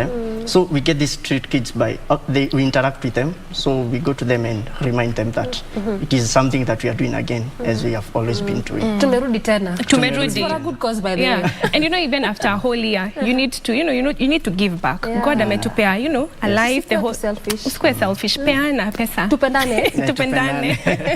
Speaking of donors, you have had some good support from National AIDS Control Council, NAC, as well as Women Rep Kirinyaga Purity. Yeah. What are some of the impact that these persons have played, especially when it comes to steering the CBO? Because like I say, it's all for a good cause. We're all here to help where we can. For National AIDS Control Council, they have given us exposure. And we've been working hand in hand with the regional coordinator, Mr. Julius Kome. He's been supporting us a lot. There's also another supporting partner, that is UN CRISP by Perez. He's been supporting us a lot. And actually, these guys have given us an exposure whereby I am in the sitting technical working group of Kirinyaga County, working on gender-based violence. And I also sit in the Region 17 technical working group, working on dyslexia in learning. So these are the opportunities that these people have given us and exposed us to such platforms. I also thank one of our sponsors also, that is Dr. Kanyi, who is working with the Kerugoya Hospital, and NASCOP, who is a NASCOP. So he's been supporting us and giving us these platforms, calling us to meetings and inviting us to these technical working groups. Sorry. I just had to mention NASCOP, by the way. You have an affiliation. I don't even know why we're running out of time, but when I hear you speak and you talk about exposure, it makes me feel like, indeed, like as a young generation, at least kuna wale wenye wana feel to some extent it's important, because when you talk to most young people, we always think, I don't want exposure. Like when we began this conversation, I said, we always feel like we know. Tunajua. So why would you be giving me exposure? And sometimes it's like it forms the basis of the areas you want to get into and grow into, right? Let's talk about the gains, just in a quickie, that you have made so far when it comes to the different areas that you're targeting and the different lives that you've touched. Kezia. Okay, for me the gain is the smile I get to see from the kids that we interact. That's it for me. It's a smile. That's it for you. Yeah, that's when it you just for see me. the smile on And then they're just like, Kezia. And then I'm like, oh my goodness, thank you, God. Okay, na smile tu uko sawa. Mimi niko tu sawa. Uko content. I'm contented. You know, like when I just go there, then I interact with them, and then they're happy. We buy them sweets, we give them our packages. That's it for me. That's the gain for me. Nothing else. That's it for you. Rata shilingi, Sitaki. No. That's why I say, for me, charity, it's a calling. Yeah. It needs to be, because most of us, good number of people are really motivated by what am I going to get out of this at the end of the day. What's it for you, Ben? For me, it's achieving what I have planned. For instance, if I have several objectives, and of course I have very many objectives to achieve from the various pillars. If I achieve an objective and I tick that this objective has been met, that is a gain for me. And that is what makes me feel good and makes me feel happy. Yeah. We just have 2 minutes to go, and I want to give each of you a minute to respond to this last question.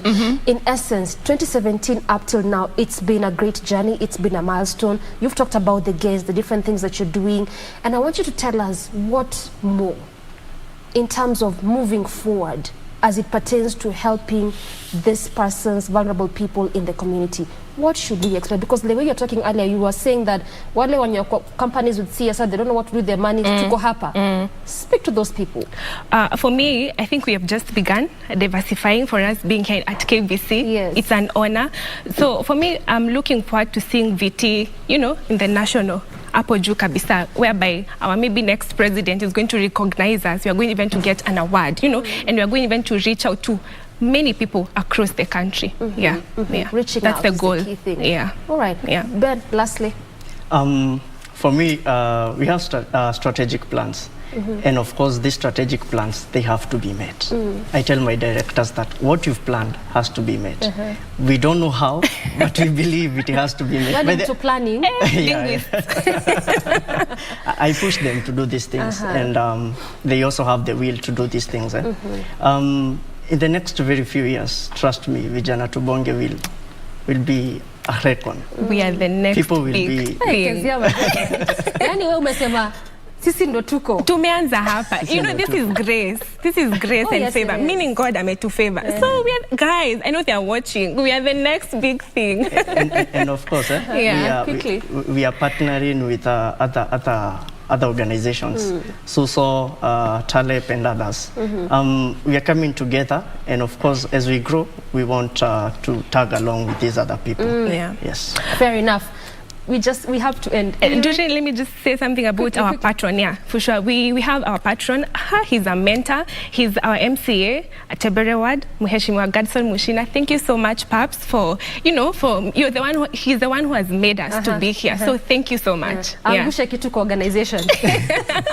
All right, so that's a good place to end it. I have been speaking with Kezia Kamau, the Vice President Vijana Tubonge, as well as Ben Gashoki, Chief Director Operations at the same same CBO. They have been talking to us about what they're doing at the community level. Just again, to just sensitize as a Kenyan, what can you do in your capacity when it comes to helping vulnerable persons in our society? This is why we bring this whole conversation to a close, and ultimately, good morning, Kenya. I'm Doreen Arange Okello. On behalf of the entire team, we say thank you so much for watching. Till next week, have a beautiful morning. Whew.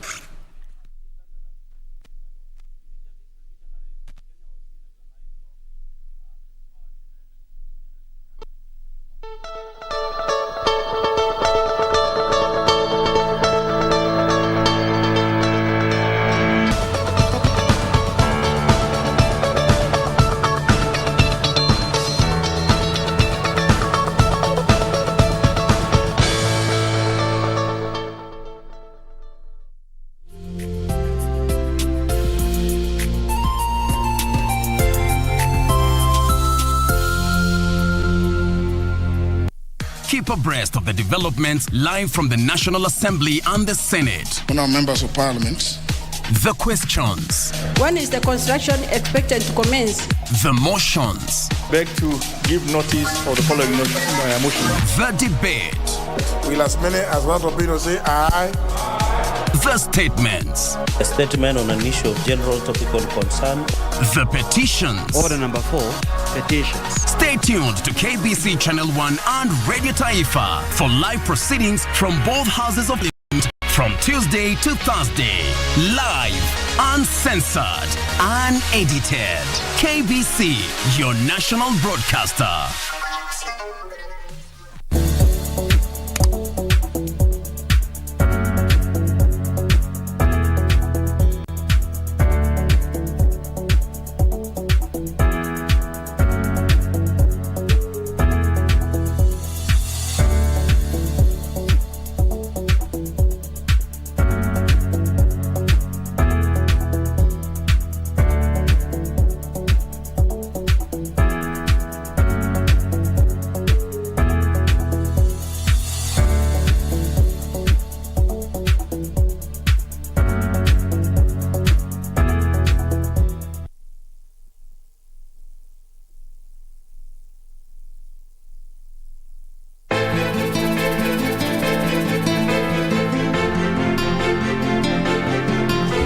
Mimi sitaki vita na wewe.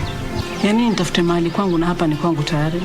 Kila siku namuosha, mbona sioni birthmark? Huu ni mtego mama. Mimi sina imani kabisa na huyo Kate.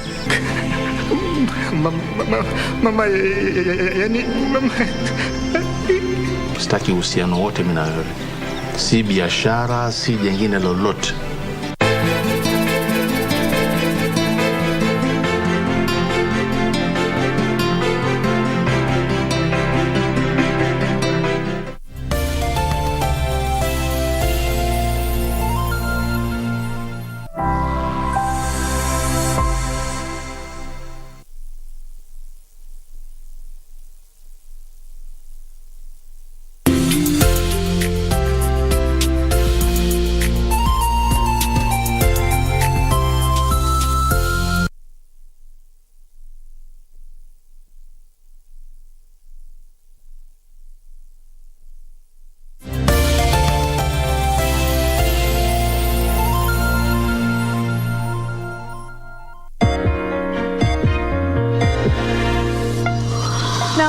Katika leo makala kutoka BBC. Yaliyomo, Ethiopia yaanza kuzalisha umeme katika bawa la mto Nile, huku Sudan na Misri zikipinga mradi huo.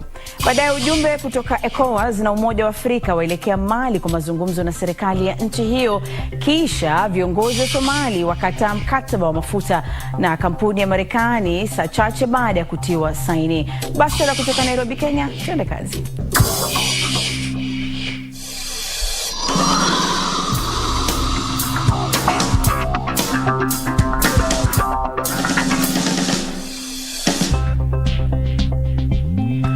Dakta na karibu katika toleo la leo. Makala yanaangazia habari za biashara kutoka barani Afrika, taarifa zinazokuhusu, uchambuzi wa kina na mahojiano. Ni Telenas Moshigadi. Na zaidi ya mwongo mmoja na utumizi wa mabilioni ya dola, Ethiopia hatimaye imeanza kuzalisha umeme kutoka kwa bawa lenye utata la Grand Ethiopian Renaissance. Ujenzi wa bawa huo ulianza mwaka 2011 huku ukiwa na pingamizi sihaba kwa kuaminika kugharimu zaidi ya dola bilioni 5 wakati ambapo itakapofanya kazi kikamilifu mwaka 2024, bawa hilo litazalisha zaidi ya megawati 5,000 za umeme, ikiwa ni mara 2 ya pato la sasa la Ethiopia. Huo utarajio kuwa mpango mkubwa zaidi wa umeme barani Afrika. Na bawa lenyewe lilikuwa na utata, hivyo limekuwa kitovu cha mizozo ya kidiplomasia, huku mataifa ya Misri na Sudan yakiibua wasiwasi kuhusu athari za bawa hilo katika usambazaji muhimu wa maji. Na katika hotuba yake ya kuapishwa, Waziri Mkuu Abiy Ahmed alipuuza uvumi kwamba bawa hilo litasababisha njaa na umaskini wa mataifa hayo mawili. Ethiopia haina nia ya kuumiza mtu yeyote. Nia pekee ya Ethiopia ni kuzalisha na kugawa umeme kwa 60% kwa Waethiopia wanaohitaji umeme, kwa mama ambaye hajawahi kuona bulb, ili kupunguza kero ya wale wanaobeba magongo mazito mgongoni mwao ili kuzalisha umeme na kuwainua kutoka kwa umaskini walionao kwa sasa.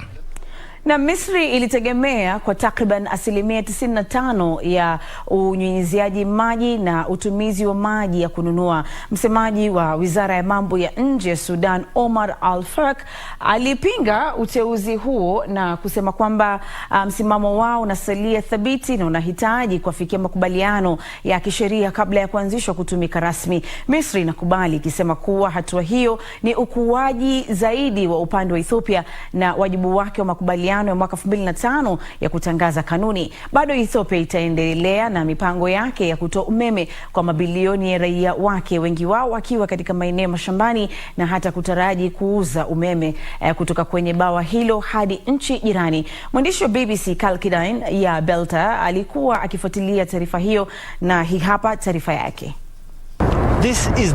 Hili ndilo bwawa kubwa la Ethiopia linalosambaza umeme, ambalo limekuwa na utata wa miaka mingi kati ya Ethiopia, Misri na Sudan. Ethiopia ilianza kulijenga mwaka 2011 kama sehemu ya mpango wa kuwasaidia maelfu ya raia wake, lakini Misri na Sudan mara moja walielezea wasiwasi wao kuhusu athari ya usambazaji wa maji katika mataifa yao. Mataifa hayo yamefanya vikao mara kadhaa, lakini wakashindwa kuja na uamuzi wa haki kuhusu bwawa hilo.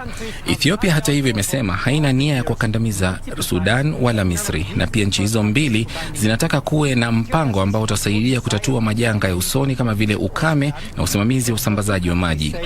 Kwa sasa Ethiopia imeanza kuzalisha umeme kwa mara ya kwanza. Hii imewafurahisha sana raia wa nchi hiyo. Bwawa hili likianza kutumika rasmi linatarajiwa kuzalisha zaidi ya megawati 5,000 za umeme na kuwa moja ya viwanda vikubwa barani Afrika. Ujenzi wa bwawa hili ulipoanzishwa miaka 10 iliyopita ulikuwa unatarajiwa kutumia takriban dola bilioni 4.6 kukamilisha, na kwa sasa kiwango hiki kinatarajiwa kuongezeka. Taifa la Ethiopia limefadhili mpango huu wenyewe, huku raia wake wakichangia kwa njia tofauti kufanikisha hilo. Mpango huu ni wa kujivunia sana kwa taifa hilo na kuleta umoja, hasa nchi hii ikiwa imegawanywa na vita vya wenyewe kwa wenyewe. Kwa sasa tupe macho taarifa zingine za biashara kutoka barani Afrika na kimataifa. Ujumbe wa Jumuiya ya Kiuchumi ya Nchi za Afrika Magharibi ECOWAS na Umoja wa Afrika AU watawasili nchini Mali leo hii Jumatatu kwa mazungumzo na serikali hiyo kuhusu utawala wa kiraia. Ripoti zinasema ECOWAS inafikiria kukubali kipindi cha mpito cha miezi 12 nchini Mali. ECOWAS iliwekea Mali vikwazo mwezi uliopita baada ya kuchelewesha kufanya uchaguzi na kuirejesha nchi hiyo katika utawala wa kiraia. Uturuki na Jamhuri ya Kidemokrasia ya Kongo zimetia saini mikataba ya makubaliano wakati wa ziara ya Rais Tayyip Erdogan katika taifa la Afrika ya Kati. Mikataba hiyo inahusisha ushirikiano wa ulinzi, usalama, miundombinu na usafiri. Kulingana na Wizara ya Mambo ya Nje ya Uturuki, jumla ya biashara kati ya nchi hizo mbili ilifikia dola milioni 54 mwaka 2019. Shaba mbili za taifa la Benin zimerudishwa Nigeria baada ya kuchukuliwa zaidi ya karne moja na wanajeshi wa Uingereza. Vitu hivyo vya thamani vilivyojumuisha sanaa ya kichwa cha mfalme kinachojulikana kama oba. Wanahistoria wanakadiria kwamba takriban 90% ya urithi wa kitamaduni wa Kiafrika unaaminika kuwa Ulaya. Hii ni BBC Mitikasi leo kutoka BBC, tutakaangazia hivi punde viongozi wa Somali wakataa mkataba wa mafuta na kampuni ya Kimarekani.